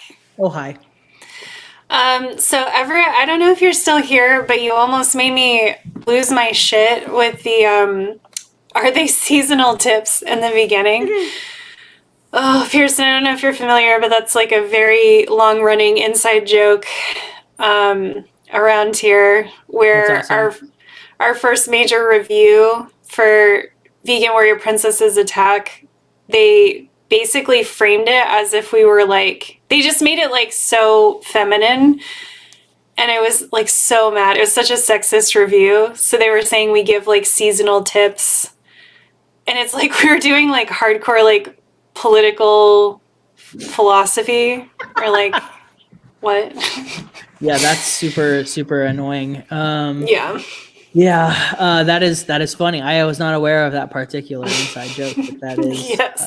that I can see how that at least it's grown into being a funny joke now. That's a plus. Yeah, it is. I can look back and laugh. It was funny. And it was funny too because we had someone another podcast had started at the same time that were both dudes, and they got reviewed at the same time in the same like magazine, and it was so funny comparing the two. Like, they apparently were covering hard-hitting topics from a well-informed and, like, strongly opinionated view. And then we were, like, doing seasonal tips and, you know, talking about, like, the holidays. Do you think they actually listened to the show, or do you think it was just I don't know. It's a good question. I think maybe they listened to like, because they had asked us what upcoming topics we had, and I think they based a lot of it off of like what we were going to cover without having the context of, because it was like around the holidays. So I think we were doing like how to survive the holidays as a vegan, but we always did it from like this very like leftist perspective of like drawing boundaries with family members and like, I don't know, just all this other stuff. Yeah, it was really funny. And the most ironic part is like that other podcast is literally known, like their thing is that they often end the episode saying like, I don't know, you know, what do you think? And so and we're the ones who are like, this is how I fucking, you know, like we're always like on 10 about stuff. Not that we try to tell people like what to think, but we're always like very strong and like definitive in our opinions. Totally. And yet they were the ones with like the hard hitting, like strong opinions. And we were the ones who are like, we're over here just like talking about the holidays. Patriarchy will be it'll be a fucker. It'll be a motherfucker. It will. It will indeed. I was also squeeing over how cute you all are talking about a mingling support group and how you would have little ice cubes and little ice picks, and that's how you would do icebreakers. You just all individually sit there. That's adorable. What It's an image. very adorable. Cavely was saying, well, I'll just sit quietly. Well, I'll just quietly try to telepathically say hi to each other. Everybody's like looking at their phone, like trying not to make contact with anyone. Just like Exactly. Aw, so cute. My audience is very like, what's the word I want for all of you? Y'all, I just always feel like I want to protect you all. You're like shy, but you're like so sweet, and you know, it's just a very nice crowd. Like little woodland critters. Little fey, like Very much so. you know. I'm thinking of like, because I'm a nerd. I'm thinking of like D&D, like Same. like little fey sprites. Absolutely. That's exactly how I picture them in my head as a collective. So wholesome. It's just so wholesome. Hey, you know, I never asked you. I'm sure you've answered this a million times, and I feel like I can guess. But what is the origin of Pink, like as a name, as a title? Oh, well, let me tell you. It's actually a very multi-tiered origin, but to try to put it concisely, first and foremost, it's the name of Pink, P-Y-N-K, is the name of a Janelle Monáe song that I really enjoy. It's very queer. So, like, that was already a mood. And then... Mood. I was like, that's the vibe I'm going for. And then I had a boyfriend way back in the day who was kind of like an asshole to me one day, and then he went and got a card and a pink rose at a gas station and wrote in the card. We were very young. He wrote in the card like that he was sorry and that like he was going to kiss me on all my pink spots when he got home. And I just remember thinking that was so like cute and like sensual, and it was just a little phrase that had always stuck in my head. So I think between the two and knowing I wanted this to be a space that was kind of aggressively, I don't know if femme is the right word because I don't think that I'm femme, but kind of, you know, very like aggressively anti-patriarchal. We can say that. And very aggressively queer, but also like very soft and welcoming. And for me, just all of those things kind of came together that like Pink Spots is just the perfect name for that kind of space. I love it. Yeah, it's definitely queer as fuck, which I'm here for. Yeah. It's awesome. Yeah. I'm like, I always, anytime I have a project, I'm like, I always want you to know from the name what you're getting into. This is what it's going to be. No, I think that's a good approach. I think so many times like titles can be hard as fucking hell to come up with. And so like once you can finally like key in on it, it's like, oh, there it is. Like I figured it out, you know? Yeah. It's real nice.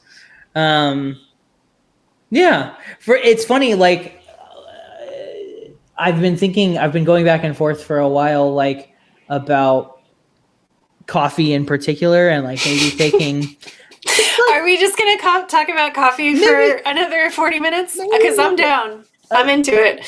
I've been thinking. I'm curious because you said you took a hiatus from coffee, and I know that like, you know, I've had like my fair share of anxiety issues, but like it's funny because I've always thought, and maybe this is just because like I want to engage it from an ideological perspective, and that's not physiologically what's happening inside of my body, for better or worse. But I've always thought of it as like a really calming, really ritualistic thing. And so I'm curious if I did like abstain from drinking caffeine for a long, like for like 2 weeks, what it would do to my body. I always encourage people to just try it, right, and see what happens, because for me it was so, but I'm also aware that I'm extremely sensitive. Like if there's one word that could describe me, I would prefer other words, but I think sensitive would actually be the most accurate. Like I'm so sensitive to sensory input. I'm very sensitive to any kind of chemicals. And what I wanted to elaborate on before, but I was like, we probably should stop talking about coffee, is that something else I learned, because I also researched coffee a lot, especially when this like bulletproof coffee thing happened, because I love coffee. What happened? Bulletproof? What is this? Oh my God. The normies, it's a whole thing. They put like butter in their coffee. I don't know. But they claim the bulletproof coffee guy has like, I know, I know, believe me. But they have this whole thing. I don't want to get into it. But it's like this, it's just one of those like health fad things that took off. And I was like, all right, well, let me like, what is this? Let me look into it, because they were all saying like, oh, coffee's actually like super good for you and can be part of like being really healthy and has all these health benefits. And I was like, listen, I want to drink coffee, so I will do anything. Like, let me look into this.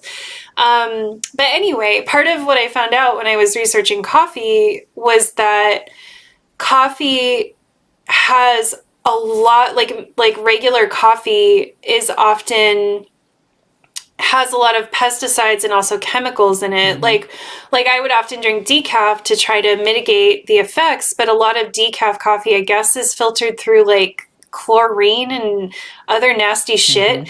So that is part of it. Like if I have better quality coffee, my symptoms aren't as bad. And I know I've discovered over the years that I'm very sensitive to pesticides, and I think that's actually why I can't do wheat or gluten. I don't think it's the wheat itself. I think it's the glyphosate that they spray all over it. I think I have a big sensitivity to that.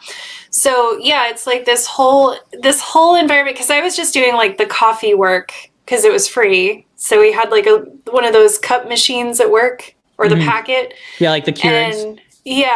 And I was doing that, or like we had a Starbucks across the street. Right. So I would go there. But like Starbucks coffee is Oh, so, it's trash. oh my So God. bad. Oh, their decaf, first of all, tears me apart worse than like any regular caf anywhere else.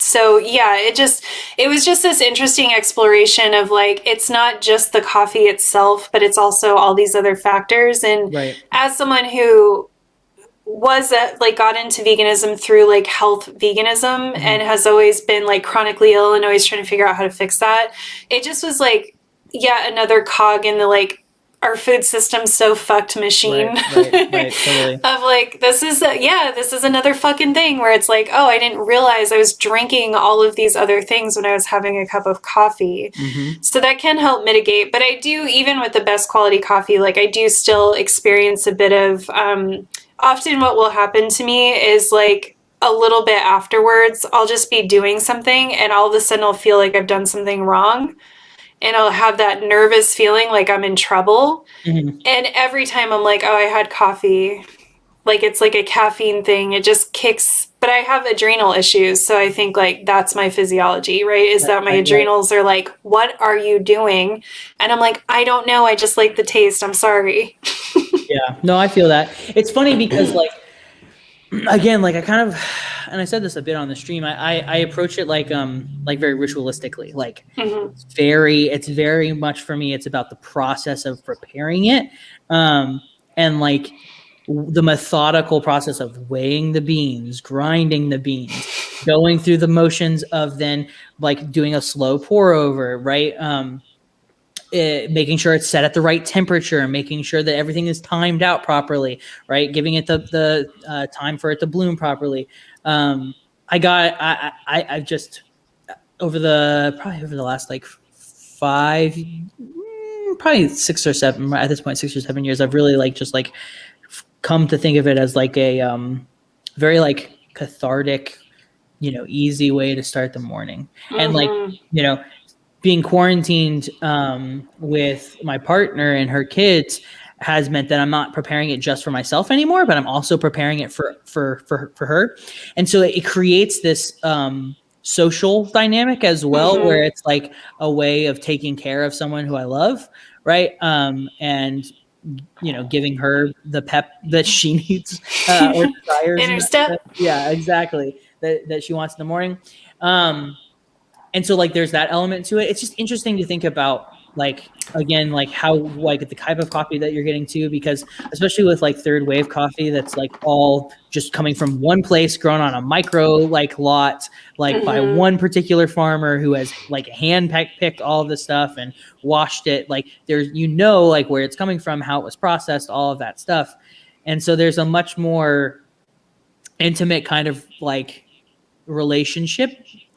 Relationship is the wrong word. It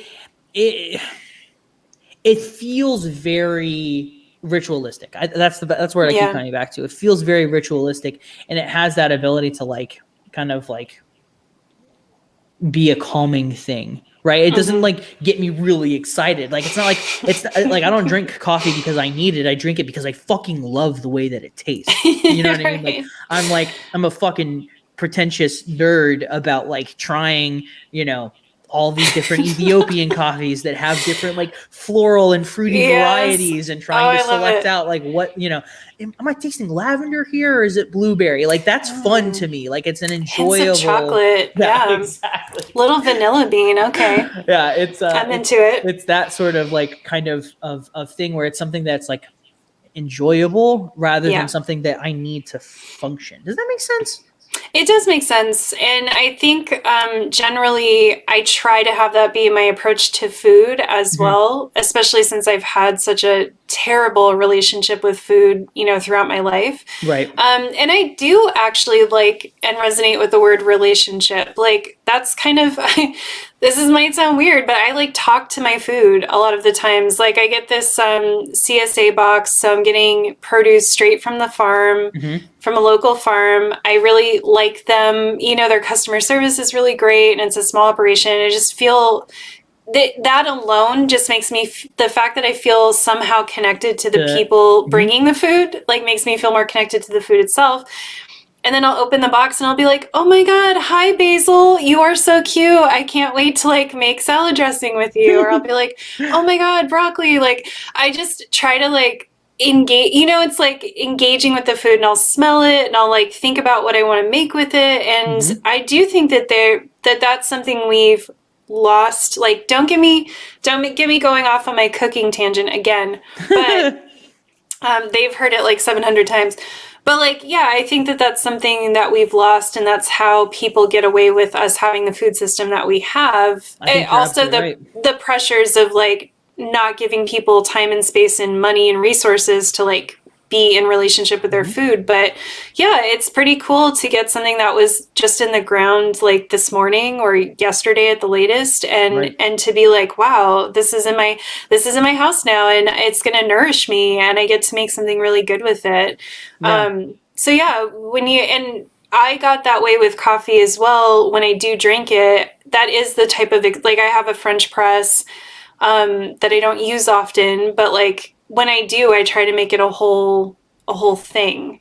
And my whole thing would be like loving to sit with a cup of coffee in the morning, but still be in my pajamas, and then read a book or whatever was very comforting, and just really savor it. And it's such a beautiful ritual. Like you said, it's such a beautiful way to kind of like give yourself pleasure in the morning, where mornings can be a little rough for a lot of us, I think. For sure.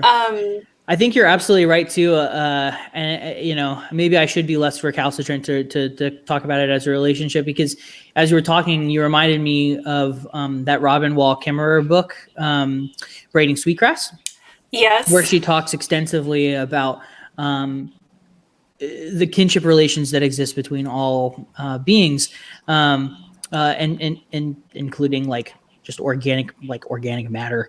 And this sounds like heady, and it is kind of heady, I guess, but like there is a relationship that we have with the earth and with the rest of nature, right? Like, and don't misunderstand me. I'm not trying to say that there's a differentiation between us and nature, but like rather, like it's a reminder that we are an integral part of nature, and that we are in relationship to nature. And you're absolutely right. There is something about being able to go to a community garden and pick some Brussels sprouts, or pick some I don't know, what are we growing right now? Be able to pick some turnips, and just be like, cool, I'm gonna put this in my salad tomorrow morning, like, or tomorrow afternoon. Like, it is a very beautiful thing when you have that kind of intimacy and that closeness with food. And I think it's also, it goes beyond just like a kind of personal thing, but it also has like implications for autonomy and for your ability to like provide for yourself and provide for your neighbors or your comrades or your community or your family, being able to like have a little garden, and like that's a luxury that a lot of folks don't have. And so like it's definitely something that I don't take for granted. I think you are right to refer to it as a relationship, and to be thinking about the kinship relations that are necessarily integral in those spaces. Yeah, it does resonate with me quite a bit, and it's been really nice because this box is so prolific and affordable that I'm able to give half of it away every week. And so that's part of how I feel about the food too. It's like, wow, like I have this, and it's going to provide for me, and it's also going to provide for someone else. And then like when she'll tell me like what she made with the food, and sometimes send me pictures, and there's just something very beautiful about all of that. The way that we're both kind of engaging with this thing. Going back to the coffee conversation, do you have ADHD? I don't think so. I've never been diagnosed with it. Okay. Because I know it actually does work differently in people's bodies. And people with ADHD it's kind of like Adderall, how like that can work differently. I guess for people with ADHD, it actually can be a calming thing. That's so interesting. For little nervous autistic people like me, it can be the opposite.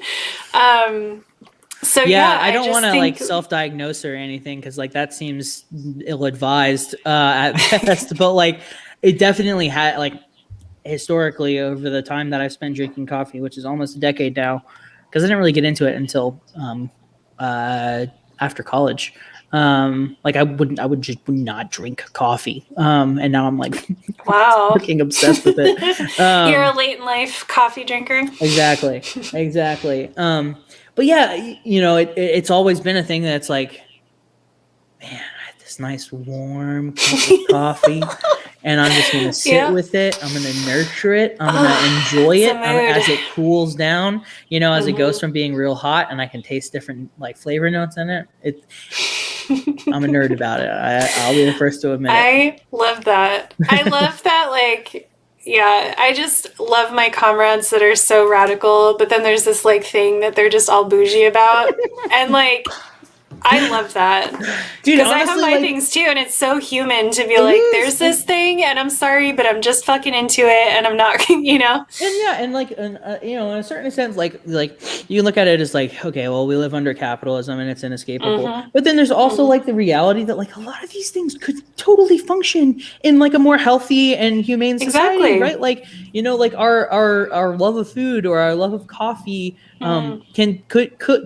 could and should function in a much more like ethical and humane economic paradigm, right? I think that there's something to be said for like, again, there's this like puritanistic kind of streak on the left where Mm-hmm. everyone's like, you need to be poor, you need to be working Yeah. class, you need to be this particular thing. And it's like, no, motherfucker, like the whole point of this work is to get free, right? It's not to like venerate, and I've had this conversation a million times, but like it's not to venerate the working class as some mythological like revolutionary subject, but it's rather to understand that like the whole point of this work is to like be less oppressed. Like Yeah. I don't want everyone to be the working class. I don't want the working class to be the dictatorship over everyone else. I want to abolish class. Like that's the whole fucking Yes. point. Like why are we venerating the working class to the extent that we do? Like it's in some ways it's understandable because it creates this sense of solidarity. There is that sense of like of shared power that comes from experiences. But at the end of the day, it can become a trap. And if we're not finding joy and pleasure and desire in the things that actually animate our lives, and we're just trying to rehash or relive or cosplay past revolutions, then we're never going to actually achieve anything of significance other than making ourselves, you know, into twisted little pretzels of anxiety and upsetness. I don't think upsetness is a word, but fuck it. I love twisted little pretzels of anxiety and upsetness. I feel like I That's the relate name to of my that new punk so band. much. Twisted little pretzels Yes. of anxiety And mine and is Kismet upsetness. Comrades. Yeah. That shit was too funny. Oh my god. Yeah. And I think it's just so interesting to me as like a little queer outsider in a way. You know, I kind of feel outside of a lot of these movements, even though I share the politics. I think because I have had more of a normie life and I haven't been as involved with like on the ground kind of stuff. But yeah, it's interesting to see all these kind of oppressive structures that get replicated, but then coded over as like revolution. Because even that veneration of the working class feels a little like Christian to me. It Oh, for feels a sure. little, and it's like, well, why are we doing that? Like, isn't that not what we want to be doing? Right. And there's so much too that's very patriarchal, and it's just like I don't understand how could you be like a radical leftist and then also not see that this is very patriarchal how you're going about this. Yeah. No, I've often thought and wondered if this is one of the inescapable conditions of like our lived reality, because of the fact that we are so inculcated with this particular ideology that Mm-hmm. in many ways it is impossible to unlearn it. And that, you know, we're kind of in this weird, you know, middle stage of human history where our unlearning can plant the seeds for more unlearning and more unlearning and more unlearning in the future, so that other people can get to the promised land, as it were, to Yeah. bring in those Christian metaphors. But you know, I think that there is something to be said for like the fact that, dude, it's like it is striking how often we replicate the very structures that we're seeking to dismantle. And I'm I just think that saying. I think it takes, you know, a concerted effort of people who give a shit to try and continue dismantling it. Like, it's the, you know, what Angela Davis says, freedom is a constant struggle. That's not something that we're just going to be able to wake up one day and suddenly be free. It's something that we have to practice and we have to fail at and we have to learn at and get better. And I really Yeah. wish that it wasn't that way. It'd be nice if we could just be free all of a sudden. Wouldn't it? But Yeah. No, I agree. And I think I've been talking to Professor Flowers about this. We've been sort of kicking around some ideas, but it feels like there's also a pretty deep need to recategorize what we consider leftist, like content, or work, because I think part of the problem too is that what's considered left tube is a very specific thing. It's usually like a white guy talking about political theory, quoting dead white men, right? Like it's like totally. a very specific thing. And I think there is some squishiness to that, and there have been some exceptions to that. But, you know, she and I were talking about like you know, there's a lot of critiques that like left tube is so white, and it like the bigger platforms are pretty much predominantly white.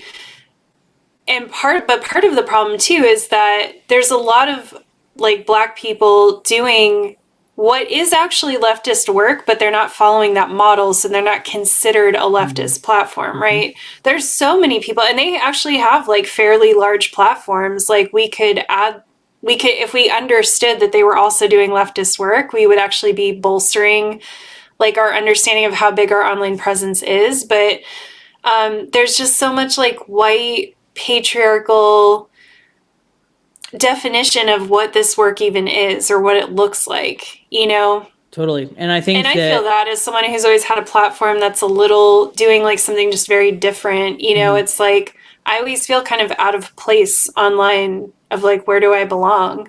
totally.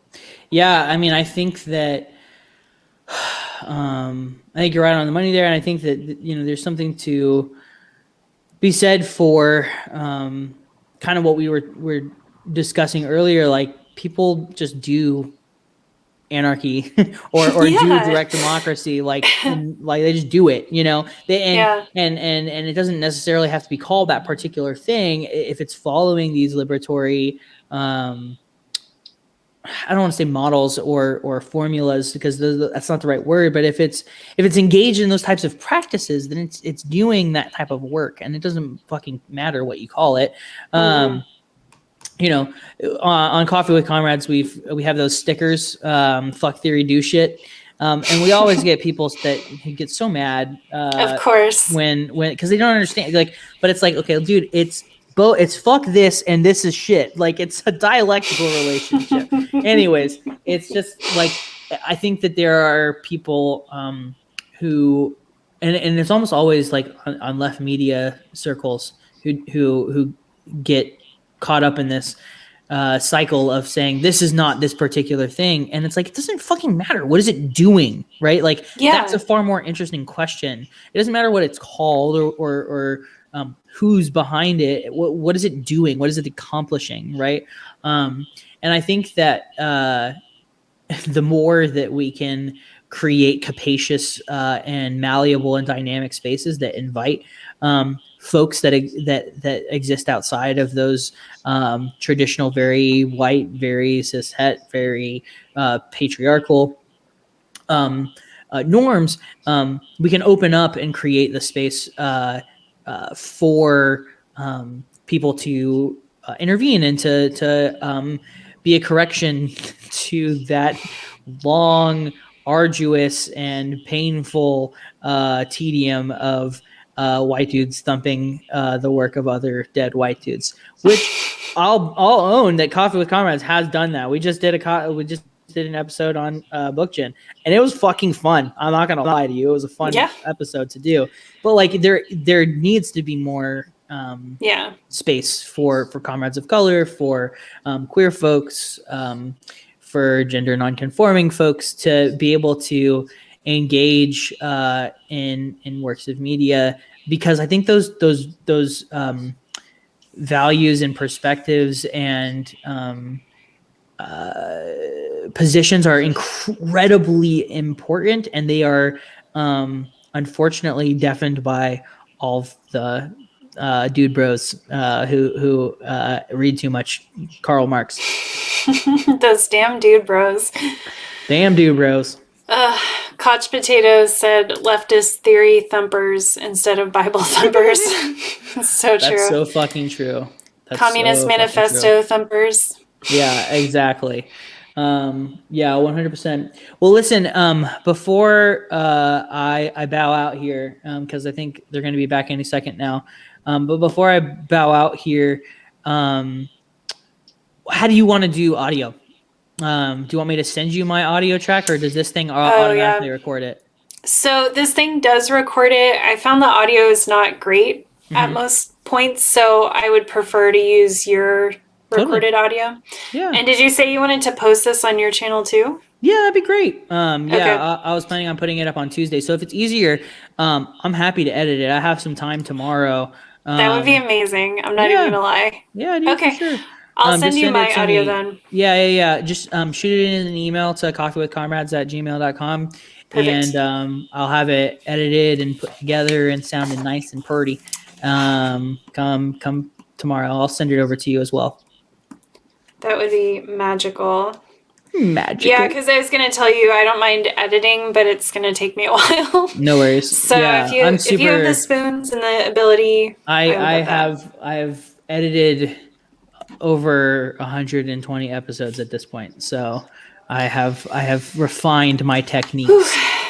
I've edited 8, and it's been hell. It's taxing. Well, listen, you should come to that CZN workshop next Sunday. I do want to do that, because I think one of the things we're expressly going to talk about is different strategies for audio engineering stuff. So should be fun. But at any rate, thank you again for hosting. I'm so glad that we could collaborate again. It's been a real treat and a pleasure. I've always enjoyed chatting with you. Thanks to everybody who's still hanging out and listening. Thanks for being such lovely humans, greeting us and bearing with our awkwardness. But this has been fun, my friend. We'll have to connect offline here soon. Yeah, I would love that. Cool. Well, thank you for coming on. It was amazing as always. Yeah, for sure. All right, my friend. I hope you have a lovely rest. I was gonna say night, but it's not really night for you yet. So I'll say afternoon. The sun is shining. The sun is setting here. The sun. So that's an aggressive sun. I know, right? The sun sets so I'm a fucking Florida kid. The sun sets. I'm up and like I said, quarantining with my partner and our kids up here in Indiana, and the sun sets so early. It's like, it's depressing, isn't it? It's like, what the fuck, dude? It's not even 6 o'clock yet, and the sun's almost gone. This sucks. I used to be an East Coast kid, and it was like that seasonal depression was real, because it's like when it's pitch black at like 4 p.m., you're like, what is life? Like, what the fuck is the point of anything? Yeah. It's like my day's already over, and it's so early. Right. Yeah. All right, my friend. Thank you, comrade. Have a good night. You too. Solidarity, my friend. And we'll talk soon. Solidarity. Adios. Bye. Well, thanks, everyone. Do we have anything to talk about, or should I just go eat? dinner. I didn't get a chance to tell him, but I'll let Pearson know that you think his jacket is cool, because it was really cool.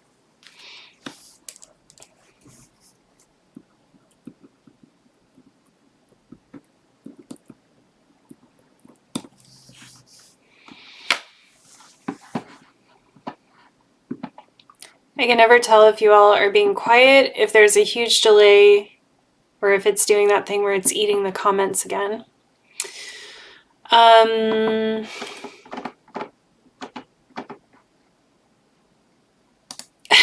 Gosh, I love this. Seasonal tips. Sing to your veggies depending on the holiday season.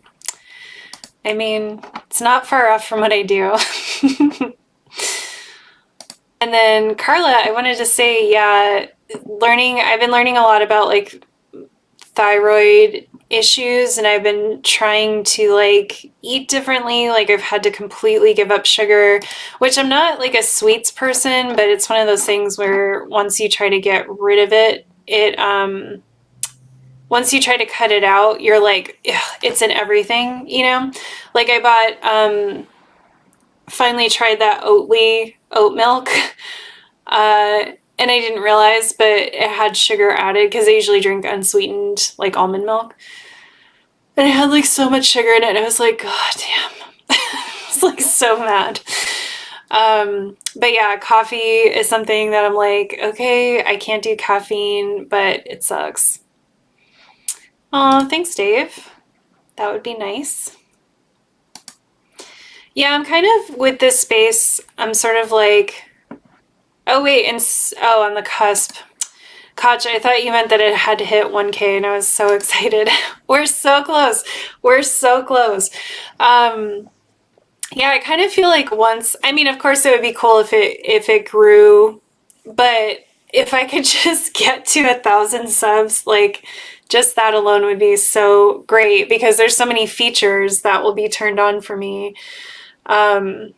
But yeah, anything anyone can do to promote the show. I feel like I'm doing cool stuff. I feel finally like comfortable in this space. So I kind of was hesitating from pushing it too hard before, because I was like, oh, I'm still sort of figuring it out.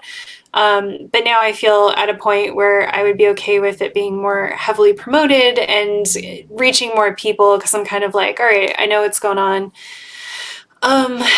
with this. And then yeah, hopefully I'm gonna start doing, I want to do it today, but I know I have work I need to finish, and I know I'll just have no spoons after that. But I'm gonna start doing some spontaneous, quick, like recorded videos.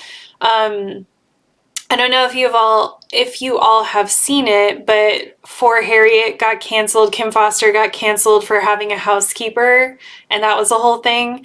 And then she did this amazing response video where I was just like snapping the whole time. I was like, she is just going off, and I'm so here for it. But she disclosed, and it really links into what Christopher Sebastian and I were talking about, and what I love that he had always talked about, which is this like obligation to disclose in order to, you know, either escape cancellation or to have a seat at the table to conversation. And so she ended up feeling like she had to disclose that she's a hoarder, and that having a housekeeper is the only thing that has helped her keep control of it, and that she's only really had it under control for like 6 to 8 months, something like that. And she's just basically living in daily fear that it's going to like happen again. And she talked about how much it impacted her daily life. And I just really like resonated with that. Like, first of all, she's just goals in so many ways. She's so amazing. Like as a content creator, she's just incredible. But you know, the way she talked about like,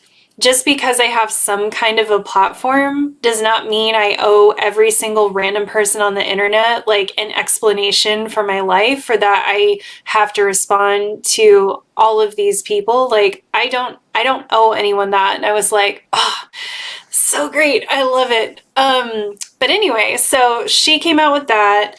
It was amazing. And then T from Forgive My White Mouth, but Nappy Headed Jojoba, came out with a video, I think just yesterday or the day before, where she talked about how she also is a hoarder, and there are other people who have hoarders. There are other people in her family who have hoarding issues. She says she hasn't been diagnosed, so she's like, I don't know if I qualify, but I have hoarding tendencies.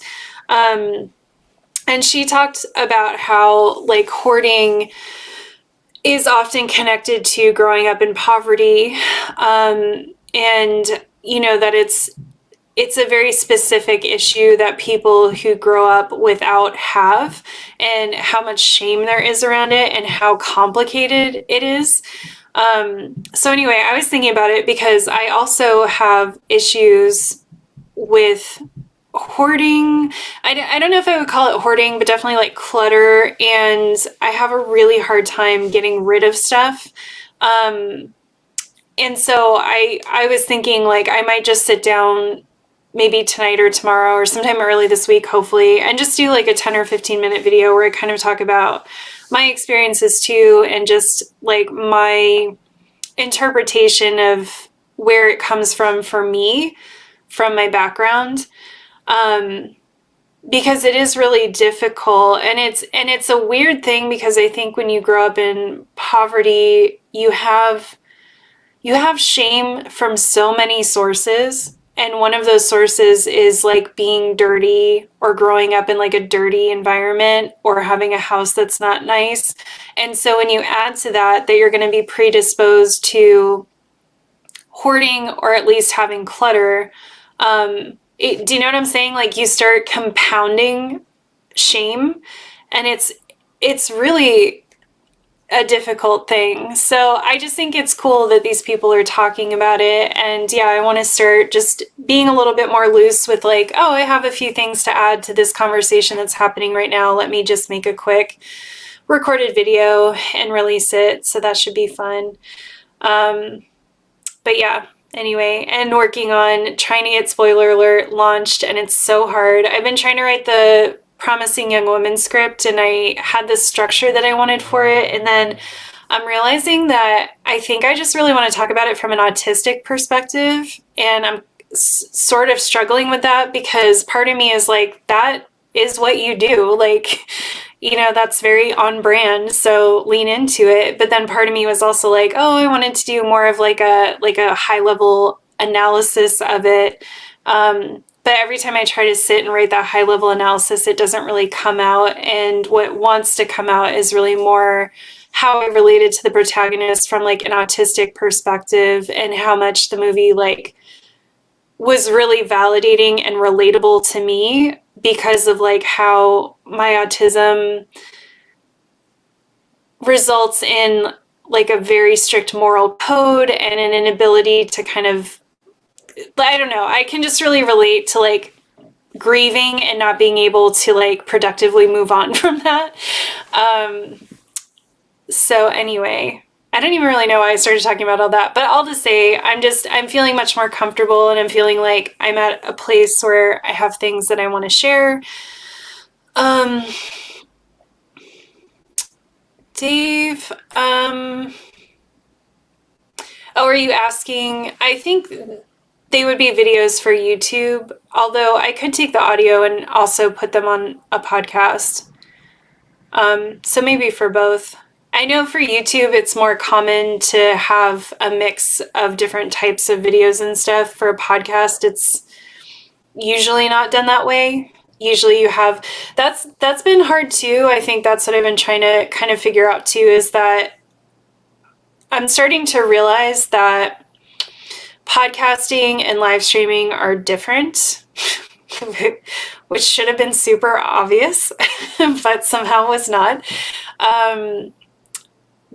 And so I'm starting to question, like, is there a reason that I'm doing the same thing for both? And should I give one up?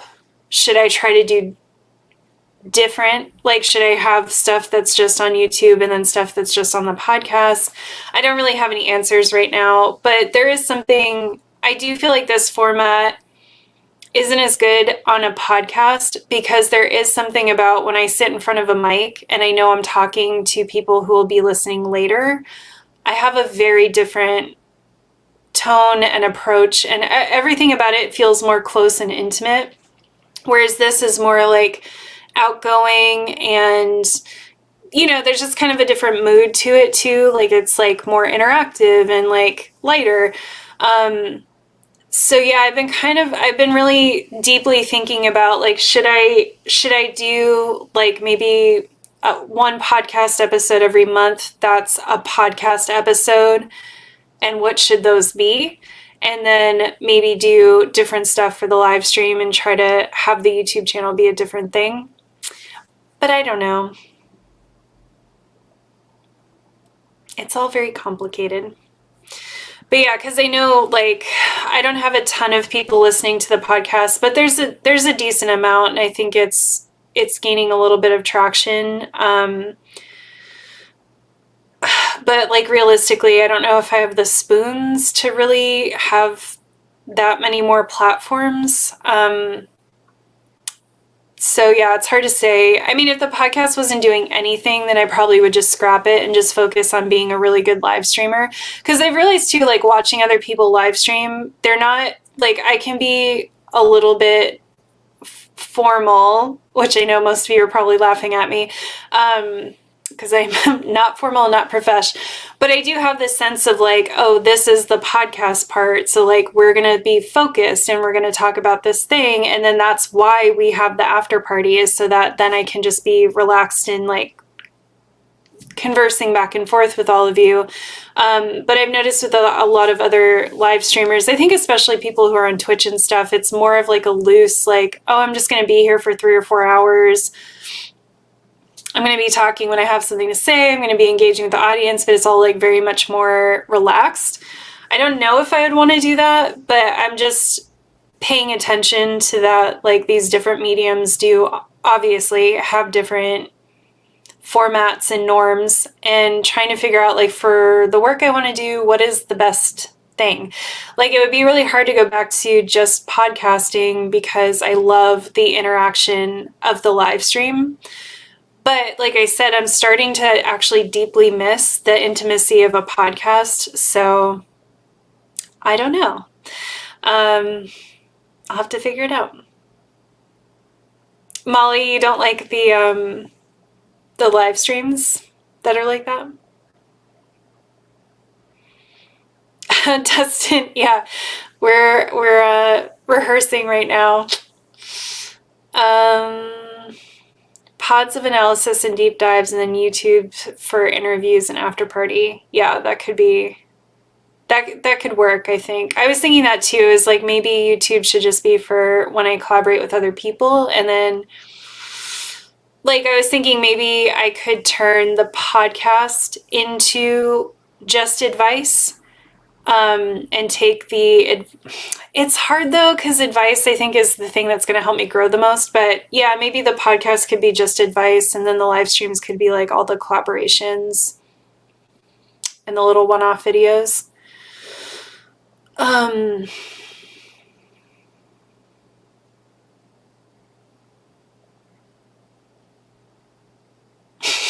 3-hour slugs, nuh-uh. Some might call this a 3-hour slog. I guess it's all about perspective. Doesn't feel that way to me, but yeah, and I agree, Molly. Like, maybe it's just a generational thing for me, but I don't really want to just like be online and hang out. I mean, I wouldn't mind. I do have a Twitch channel. I just haven't done anything with it. I wouldn't mind if I was like going on to play video games and like hang out with people. That would be okay. But yeah, I don't really want to have a platform where it's like I'm here at the same time 5 days a week and just like hanging out. That's not really interesting to me. I want to be here to like say a thing, and then I want to like go back to my life, because as Pearson and I said, when we're done, we're fucking done. Like this has been so fun today. I've really, really enjoyed this. I hope you all did too. Like, I just love Pearson, and I knew like he's so easy to talk to. I knew we would just have like a really great conversation. So I was able to come into this like very relaxed and feeling like just happy about it. And Anyway, so it's been super fun, but I can tell you for the rest of the day, like, I am done. Like, I do actually have to do some work today, and I'm like, how am I even going to do this work? Because I'm going to be fucking done. Normally, I try to save, like, mindless, bad, trashy TV and movies for Sunday nights. And, I forgot to promote, but I actually am going to be on someone's Twitch tomorrow, Trekkie69, if you all are familiar. I'm going to be doing that in the morning, and I'm just like, oh my God, I'm going to be so dead. I'm going to be so dead by tomorrow afternoon. Because also, like, we had the Discord call about sex yesterday, and then the Total Liberation Discord had their call on Friday, and I'm like, I am over socialized. I've done too much. So yeah, I don't know. And I know I don't know. So yeah, I would just love to hear if anyone else has opinions about, especially if you're watching this as a replay, about like the podcast versus the YouTube channel, because I do think I need to split the formats. Yeah, because I feel like a lot of people are just resisting coming over here from the podcast anyway, so it's kind of frustrating, like I got a lot of feedback on the Christopher Sebastian episode that people are like, oh, I wish it was longer, and I was like, well, we did another like hour, like over an hour in the after party, but I can tell it's people who are like, nah, I'm not gonna go to YouTube and watch it. And it's like, okay, like I'm always trying to be open to just feeling what's working and what's not, and I do feel like I need to distinguish the two in some way.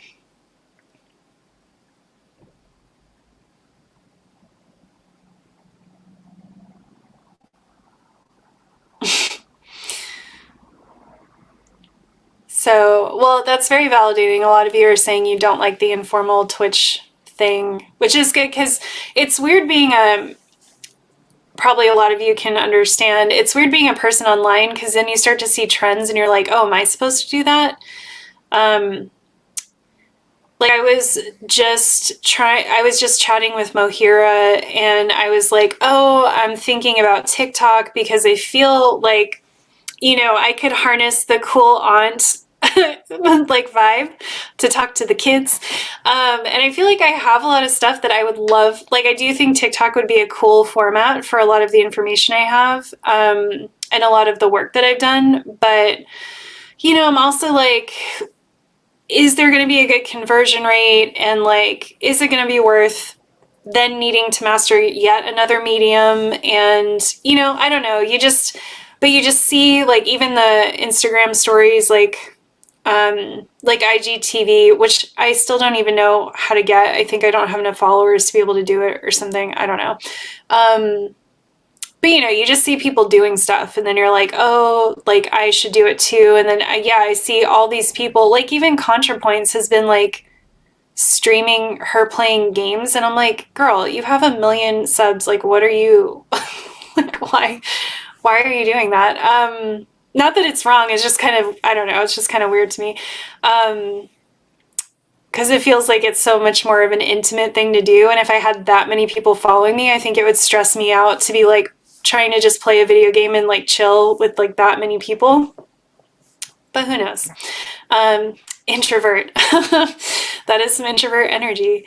But yeah, anyway, I'll just say you kind of bump around the internet and you start to notice like, oh, like these are trends and all these people are doing these things, and like, should I be doing them too? And I do struggle with that because I am very much a person who needs to just do what works for me, because I'm very bad at doing what doesn't work for me. I've learned that the hard way.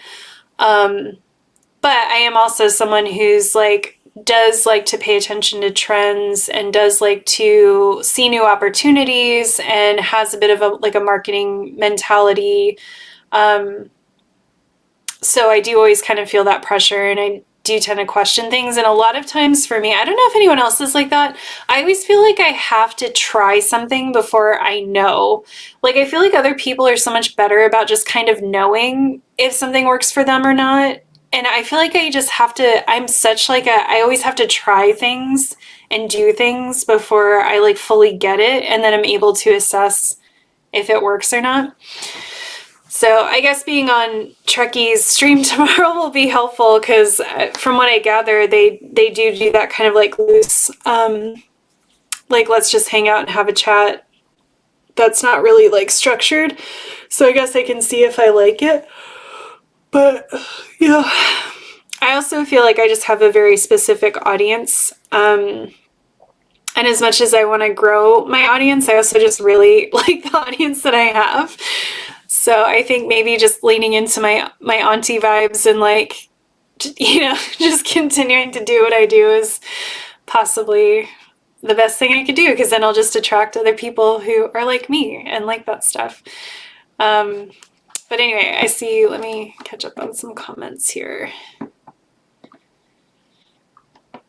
Oh, thanks, Koch. I thought the episode was great. I really like nerding out with my friends who teach or train. I just, honestly, like if corporate America wasn't so awful, I truly do love that kind of work. And I think particularly because it allowed me to connect with people in a very like different sort of way in a corporate space. And there's such creativity to it, and also so much like science and logic and structure to it. And I just find pedagogy, I just find all of it so fascinating. So yeah, anytime I have an excuse to talk to someone else about this kind of stuff, I just love it. And then also, I, of course, love critiquing the left and how shit we can all be.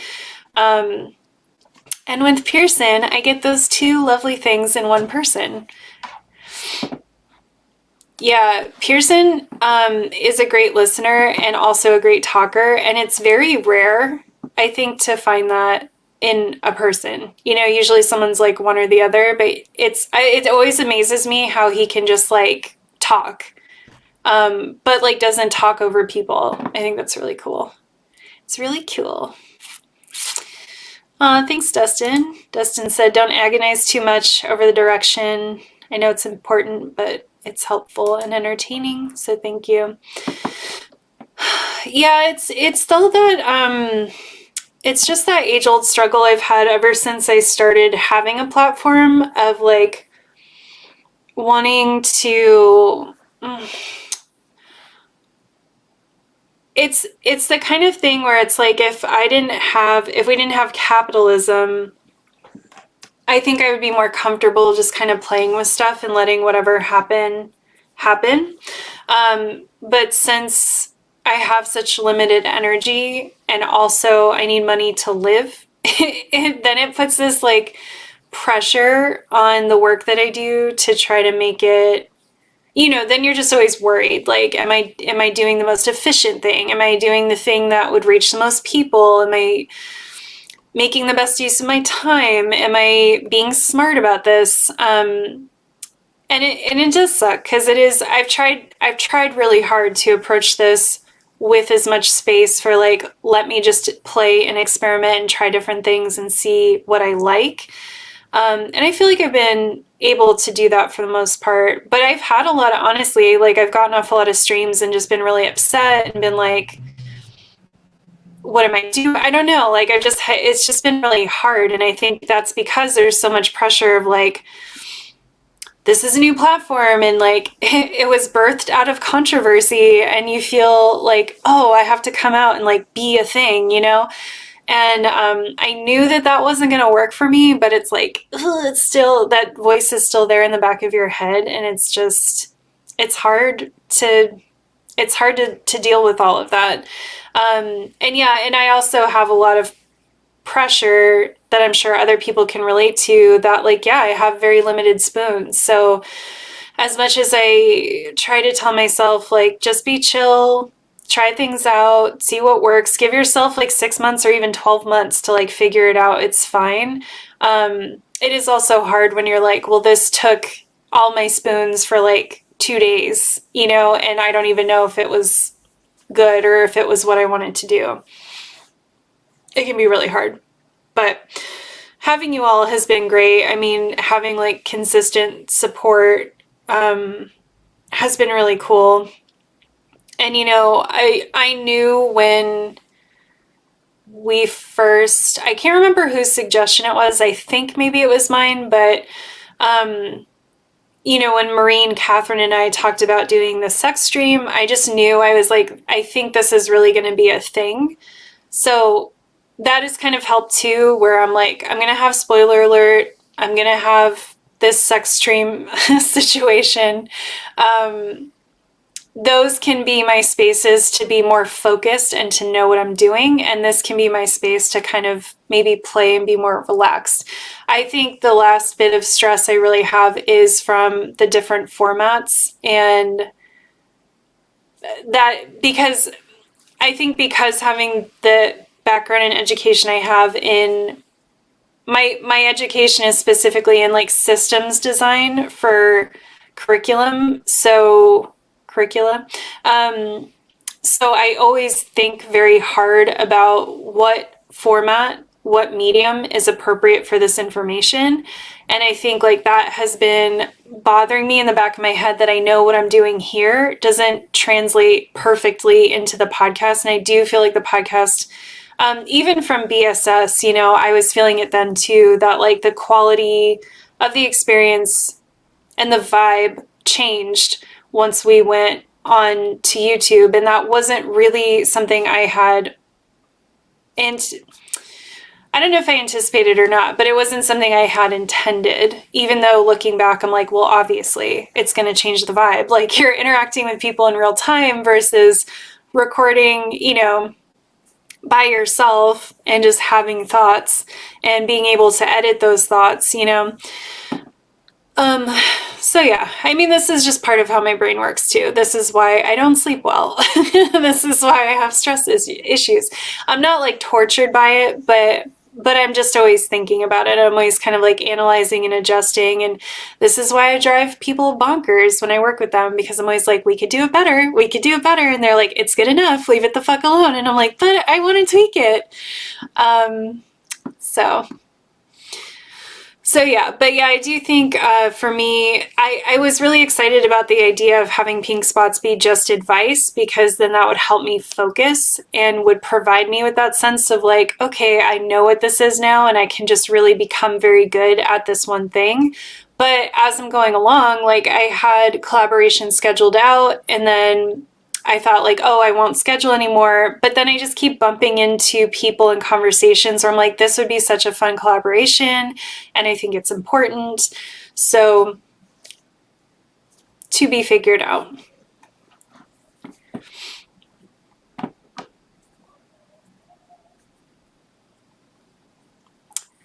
Molly said, learning about sensory coping mechanisms helps when overstimmed. Mm-hmm. Yeah.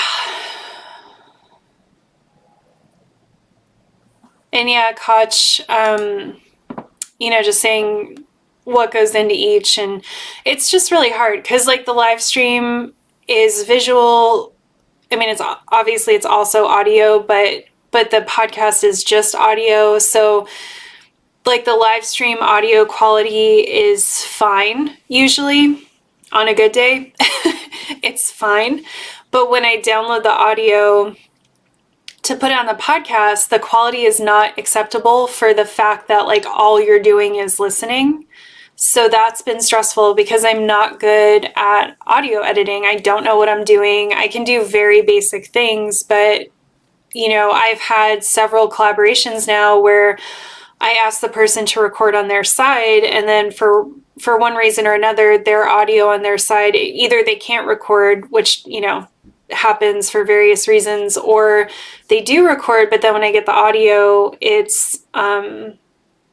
has issues that make it like just as bad, if not worse, as the live stream audio. And so that's part of what's been bothering me, is like, I think part of it is also knowing, like I don't have this expertise, and that's frustrating to me. And because I'm trying to be more careful, because I have a lot of interests and I have, a fair amount of skills. I wouldn't say I have the most amount of skills, but I have different areas that I'm skilled in. I think more than maybe the average person. So it's really hard to be like, am I going to go try to learn audio. Like, I'm gonna go learn a whole nother fucking thing, to try to be better at this. Whereas I know if I was just podcasting, especially if I was just podcasting by myself, I have a nice mic. I can just record it. It's gonna sound great. I don't really need to do a lot to it after that, and it would just be easy, and then it would be the quality that like I would be comfortable with being up there. So it is, some people do it. Some people just, put stuff in both places, and I thought I would be okay with that, but I'm just really not okay with it, honestly. And I just miss, I miss kind of the deeper, more intentional vibe of the podcast. But I also like love the vibe of live streaming, and I think I just need to make the call and figure out how to split the two. That's good to know. Elder Millennial TikTok is wonderful. From what I've seen of TikTok, I quite enjoy it. And Mohira actually said that too. She was like, Millennial TikTok is great. So I don't know. I might do it. I think if we do break off the sex streams into its own thing, I may, although Mo was telling me that it's really easy to get your videos pulled down on TikTok, which is a negative. So you have to be careful about how you talk about sex. But I was thinking like it would be so cool to do, little videos for the children and teach them about sex stuff with my cool auntie vibes. Yeah, it does lend itself to sex streams. Pinkspot's does. I like that.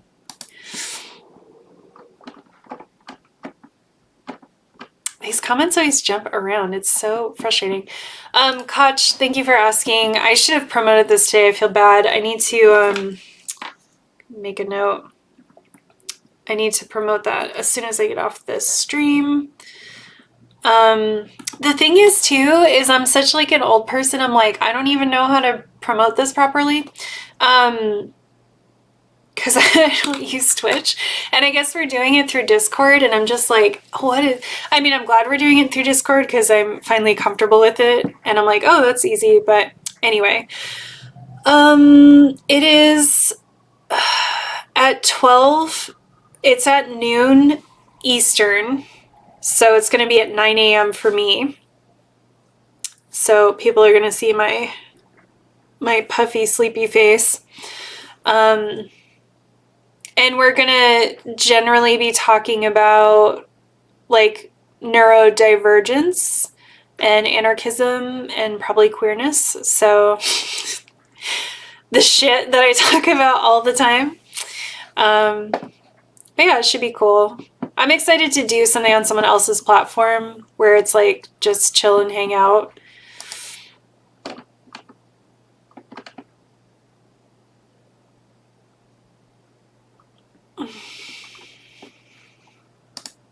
Marika, I don't know if I'm saying that right, said it might be able to keep both and just make it.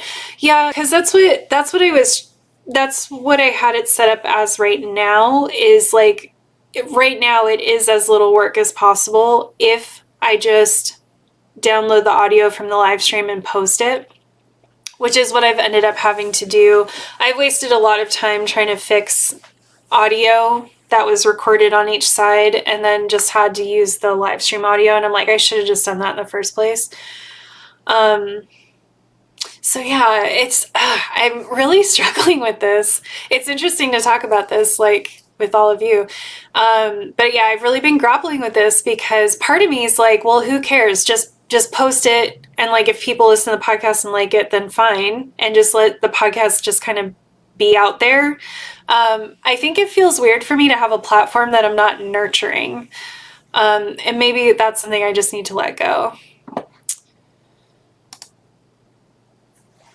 Oh yeah, and I guess I could post the after party. I was trying to use that as a way to bring people over.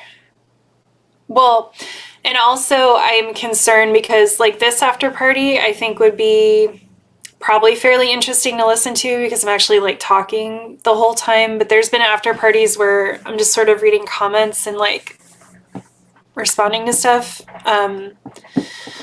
where it's not as interesting. I don't know. Maybe I could make that call and just like keep it in if it is.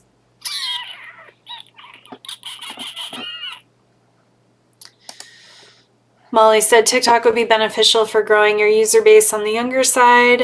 Yeah, and I would, I would like that because I feel like a lot of the work that I do and that my comrades do is like really empowering for young people and important. It's like a lot of shit that I wish I had heard when I was younger. So we'll see. Dana Cron said, be more judgmental. It's easier. I don't know what this is in response to, but this is a mood, and I appreciate it.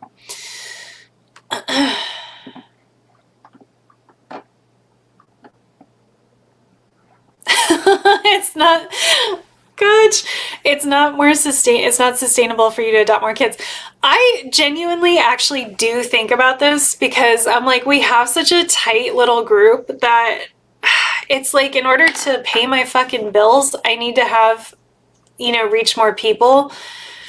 But then I'm like, I can't like be this close to more people. I'm already like stretched to the max. So that was part of it too, is I was like, yeah, maybe we can just keep pink spots really small and I'll just keep doing whatever the fuck I want over here. And then I'll have like a separate, like I'm going to make a separate Discord for spoiler alert because I think that will get bigger than this will probably ever get. So I can protect my children and we can just stay in our little pink spots bubble forever. Just like the 50 of us that are always here. That'd be funny.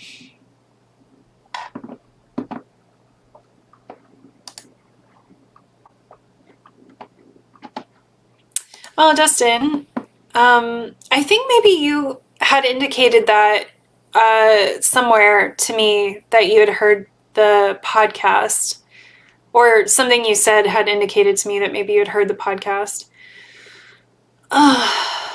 But you say even you have migrated. Well, and that's the hard part too, is like, I don't mind if people want to listen to the podcast. I just kind of wanted people to subscribe to my channel so I would get the users. But then, yeah, then it was weird because it was like, we've had some after parties have been honestly, some of the after parties have been better than the episode. Yeah, I don't know. So then I think about like, oh, am I keeping people from the best part? Who the fuck knows? I just have to chill, basically, which is kind of like that life lesson that I just have to keep learning over and over. Just fucking relax. It's fine. I do have a huge, and I'm sure other people can relate. I always try to tell myself like it's fine, but then I always want everything to be perfect. And I get very embarrassed when, I don't know, it's weird. Cause I don't take myself too seriously, but there is something about like being so public here that it's a weird feeling.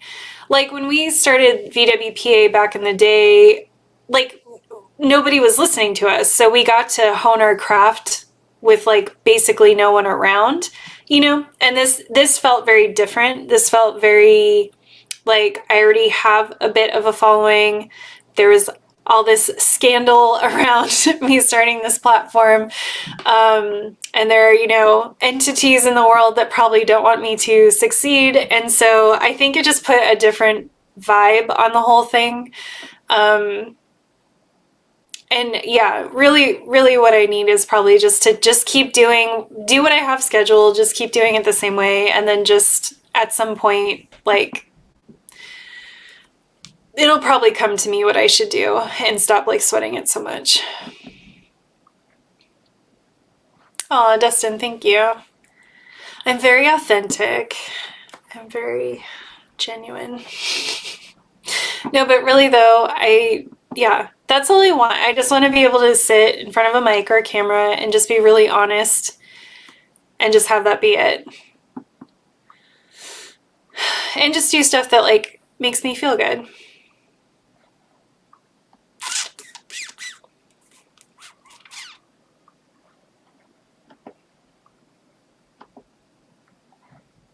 I'm reading comments. Sorry. I know I just stopped talking there. Yeah, some of you were talking about how art flourishes in socialist communist environments and how capitalism stops, inhibits stuff through art. And yeah, I think it's true. I think it like really, I think that's part of what I'm processing is like starting to realize how much capitalism permeates everything that we create, because it's kind of the obvious stuff. Like if I didn't have to pay if I didn't have bills I had to pay, like if I had some kind of guaranteed way of having food and shelter, right? Then I wouldn't have to worry so much about growing this platform. I could just be like, hey, if 11 people want to hang out with me right now, that's fucking awesome. That's 11 more friends than I had yesterday. So it is the capitalist. It's like, oh, I need bigger numbers because I need more income to support myself. So that's one side of it, but it's even down to stuff like I think it permeates a lot of how people consume the things too. Like, is this worth my time? Is it doing this thing that I want it to do? And I think there's less space for content creators. And there's like the algorithm that we're dealing with and like search SEO stuff and is this marketable and are people going to click on it? Like even today it was kind of like hard it's like I probably could have come up with like a very SEO friendly title, but I also had seen Pearson's notes and I knew like we were going to kind of go on this weird journey through, we're sort of talking about this, but we're also sort of not talking about this. And it's hard because like I don't want to do something that's too SEO friendly and then get like normies coming in thinking they're going to watch like a very professional stream about how to present as an introvert. And then, hear us like going off on all this anarchist stuff. Sure, some people might jive with that and that would be cool, but that is also what opens you up to having like trolls and getting ratioed and just having to deal with a lot of bullshit. And it's like, I don't want to do that. But then what I'm left with is like, I'm basically just hitting mostly the same people over and over. So, which again, outside of capitalism, I actually would be fine with. That would be fine. So I don't know. But going back to what I think I was starting on some thread that I dropped, but the sex streams, like that video has been doing really well compared to my other videos. It's gotten way more views. I've gotten a lot of subscribers from that. A lot for me. So that definitely feels like a thing. And that's great. Like that's very cool to have that. But then I also, again, worry because like that is a very specific thing that I did on this channel. And so if someone was like, oh, this was cool, and then they check out the rest of my videos, it's like, I think for some people, they'd be like, oh, the rest of this is cool. And then I think for some people, they'd be like, oh, I thought she was like a sexpert or something. Like, what is all this other random stuff? So,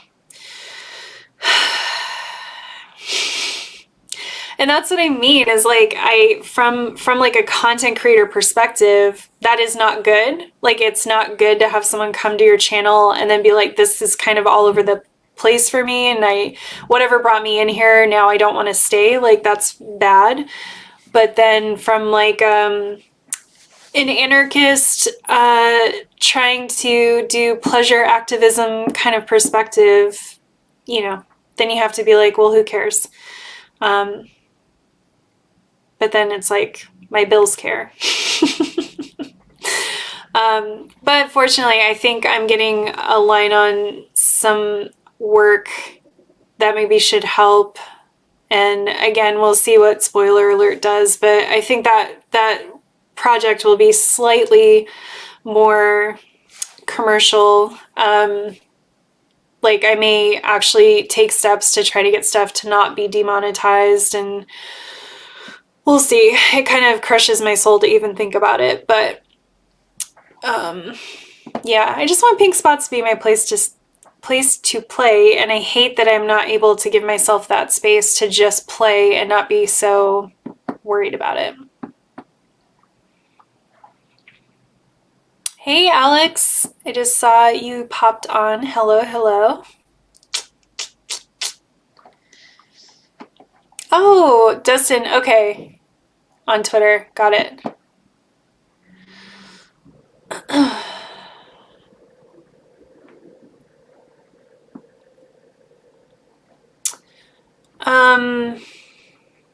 Dustin, what? Dustin said, I'd love to have a conversation about leftism. I'm highly ambivalent on anarchism and communism and would love to hear other perspectives. What format? Like a Discord chat or like me doing a live stream? Alex, yes. Having to capitalize your creations also perverts them and distorts your real message. Yeah.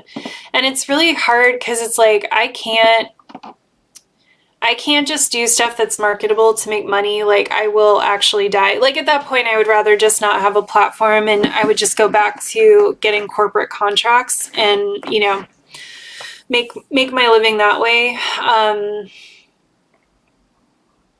And I wish I could do both. I wish I had enough spoons to do both, because that would take a lot of the pressure off if I could do corporate contracts and do this kind of work. Although I prefer this kind of work. Well, I prefer both. What I really like to do with my professional skills is use them to volunteer. So that would be my ideal, is if I could do creative work for my income and then actually use my professional skills to just help people. That would be the best. Oh. Oh yeah, and thank you, Dustin. I was good about this at first, and then I've forgotten to say, leave a comment, leave a little emoji or something, because that does help. Koch, it will be easier to grow past 1K, I believe. I do think there are some things that will make it a bit easier. And then the 1K mark was especially important for, it'll open up the super chat function so people can tip during the live stream. You can just do like a little one-time payment. And what I'm hoping, I think during regular live streams, probably won't really see any income, especially if I stay at this size. But I was thinking for special events like the sex stream or maybe like holiday events, that could open up the possibility of kind of getting some income from those events, which would be really helpful. And I would like, if I do grow enough, my dream is that if I have a guest on, then I could give them either half or all of the live stream money, to, you know, kind of like share resources with people. But I think that's would depend on a few things. But yeah, there's things like when you're under 1K, you can't do a community post. Like, you know how some people post out to YouTube and will promote something, or we'll just have a note or an update. Like, I can't do that right now. So there's just all kinds of like weird things that they cut you off from when you're below 1K. Danacron, being asexual, I'll be the opposite of that person you just described. I'll try to watch all the streams that are not sex streams. That's funny. I should have a because I have a sex streams playlist, so I should have a not sex streams playlist, which is just everything else that's not that. Okay, yeah, Dustin, that's a good idea, for a Discord call, because I really want the Discord community to be very active and building like theory together. And I do think that would be a really good conversation to have in there. I agree. So I will add that to the list of discussion ideas.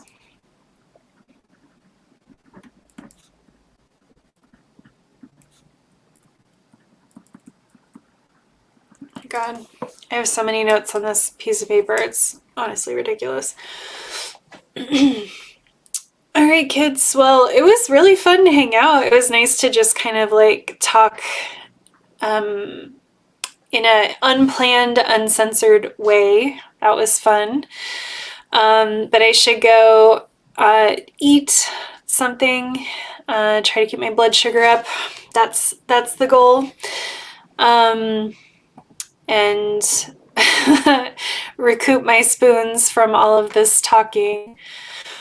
But yeah, I just want to say for whoever is on here who's not part of the Discord, this will be my poke to join the Discord channel. That doesn't really benefit me in any tangible way. It's just a really cool space. And someone just brought up the I Care Too Much. Is that the movie? We might do that as a watch party.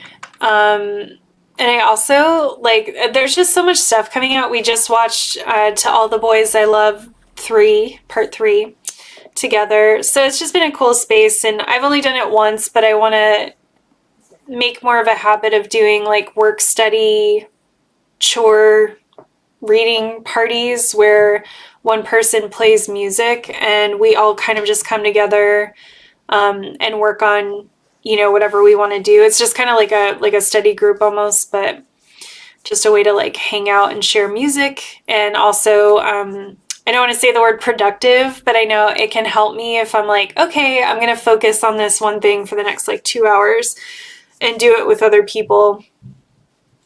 It can help me like have the spoons to do that, but also be able to cut it off at that time and not like overdo it. Because autism, it's very hard for us to start something. It's also very hard for us to stop something. And your mother was up until nearly 4 a.m. because I was working on this thing that I have to finish today. And I kept seeing the time get, like at one point it was 10 p.m. and I was like, oh, okay, I should really wrap this up now. I was like, I should take my melatonin, I should have my bedtime tea and like go to sleep. And then somehow it was like 3 a.m. and I was like, this is a very neurodivergent experience. Oh my gosh. I'll go out with this. Koch said, you say you're over socialized, yet you're going to talk to your veggies. This is true. Maybe that's why I'm over socialized. Maybe I'm not considering all the food socialization that I do all day. Especially in quarantine, girl, you got to talk to somebody. I've always been a person who just talks to myself like all the time anyway, so that's probably half of the reason I think I'm an introvert is because I'm just tired from talking to myself. Maybe if I just stopped talking to myself, I would have more energy for other people. I don't think that's true. All right. Well, yeah, thanks, kids. It was super fun to hang out today. I hope you all enjoyed that, and I will see you. I don't have anything scheduled till the episode with Catherine in 2 weeks. I'm kind of tempted to schedule something in between them, but I also think I probably shouldn't because I have so much stuff that I want to do. So I'm going to say tentatively that I will see you in 2 weeks. But again, if you're not on Discord, I will definitely be in Discord and probably hosting a movie night, probably this Friday. So if you're interested in that, join us over there. All right, children, I'll talk to you later. Bye.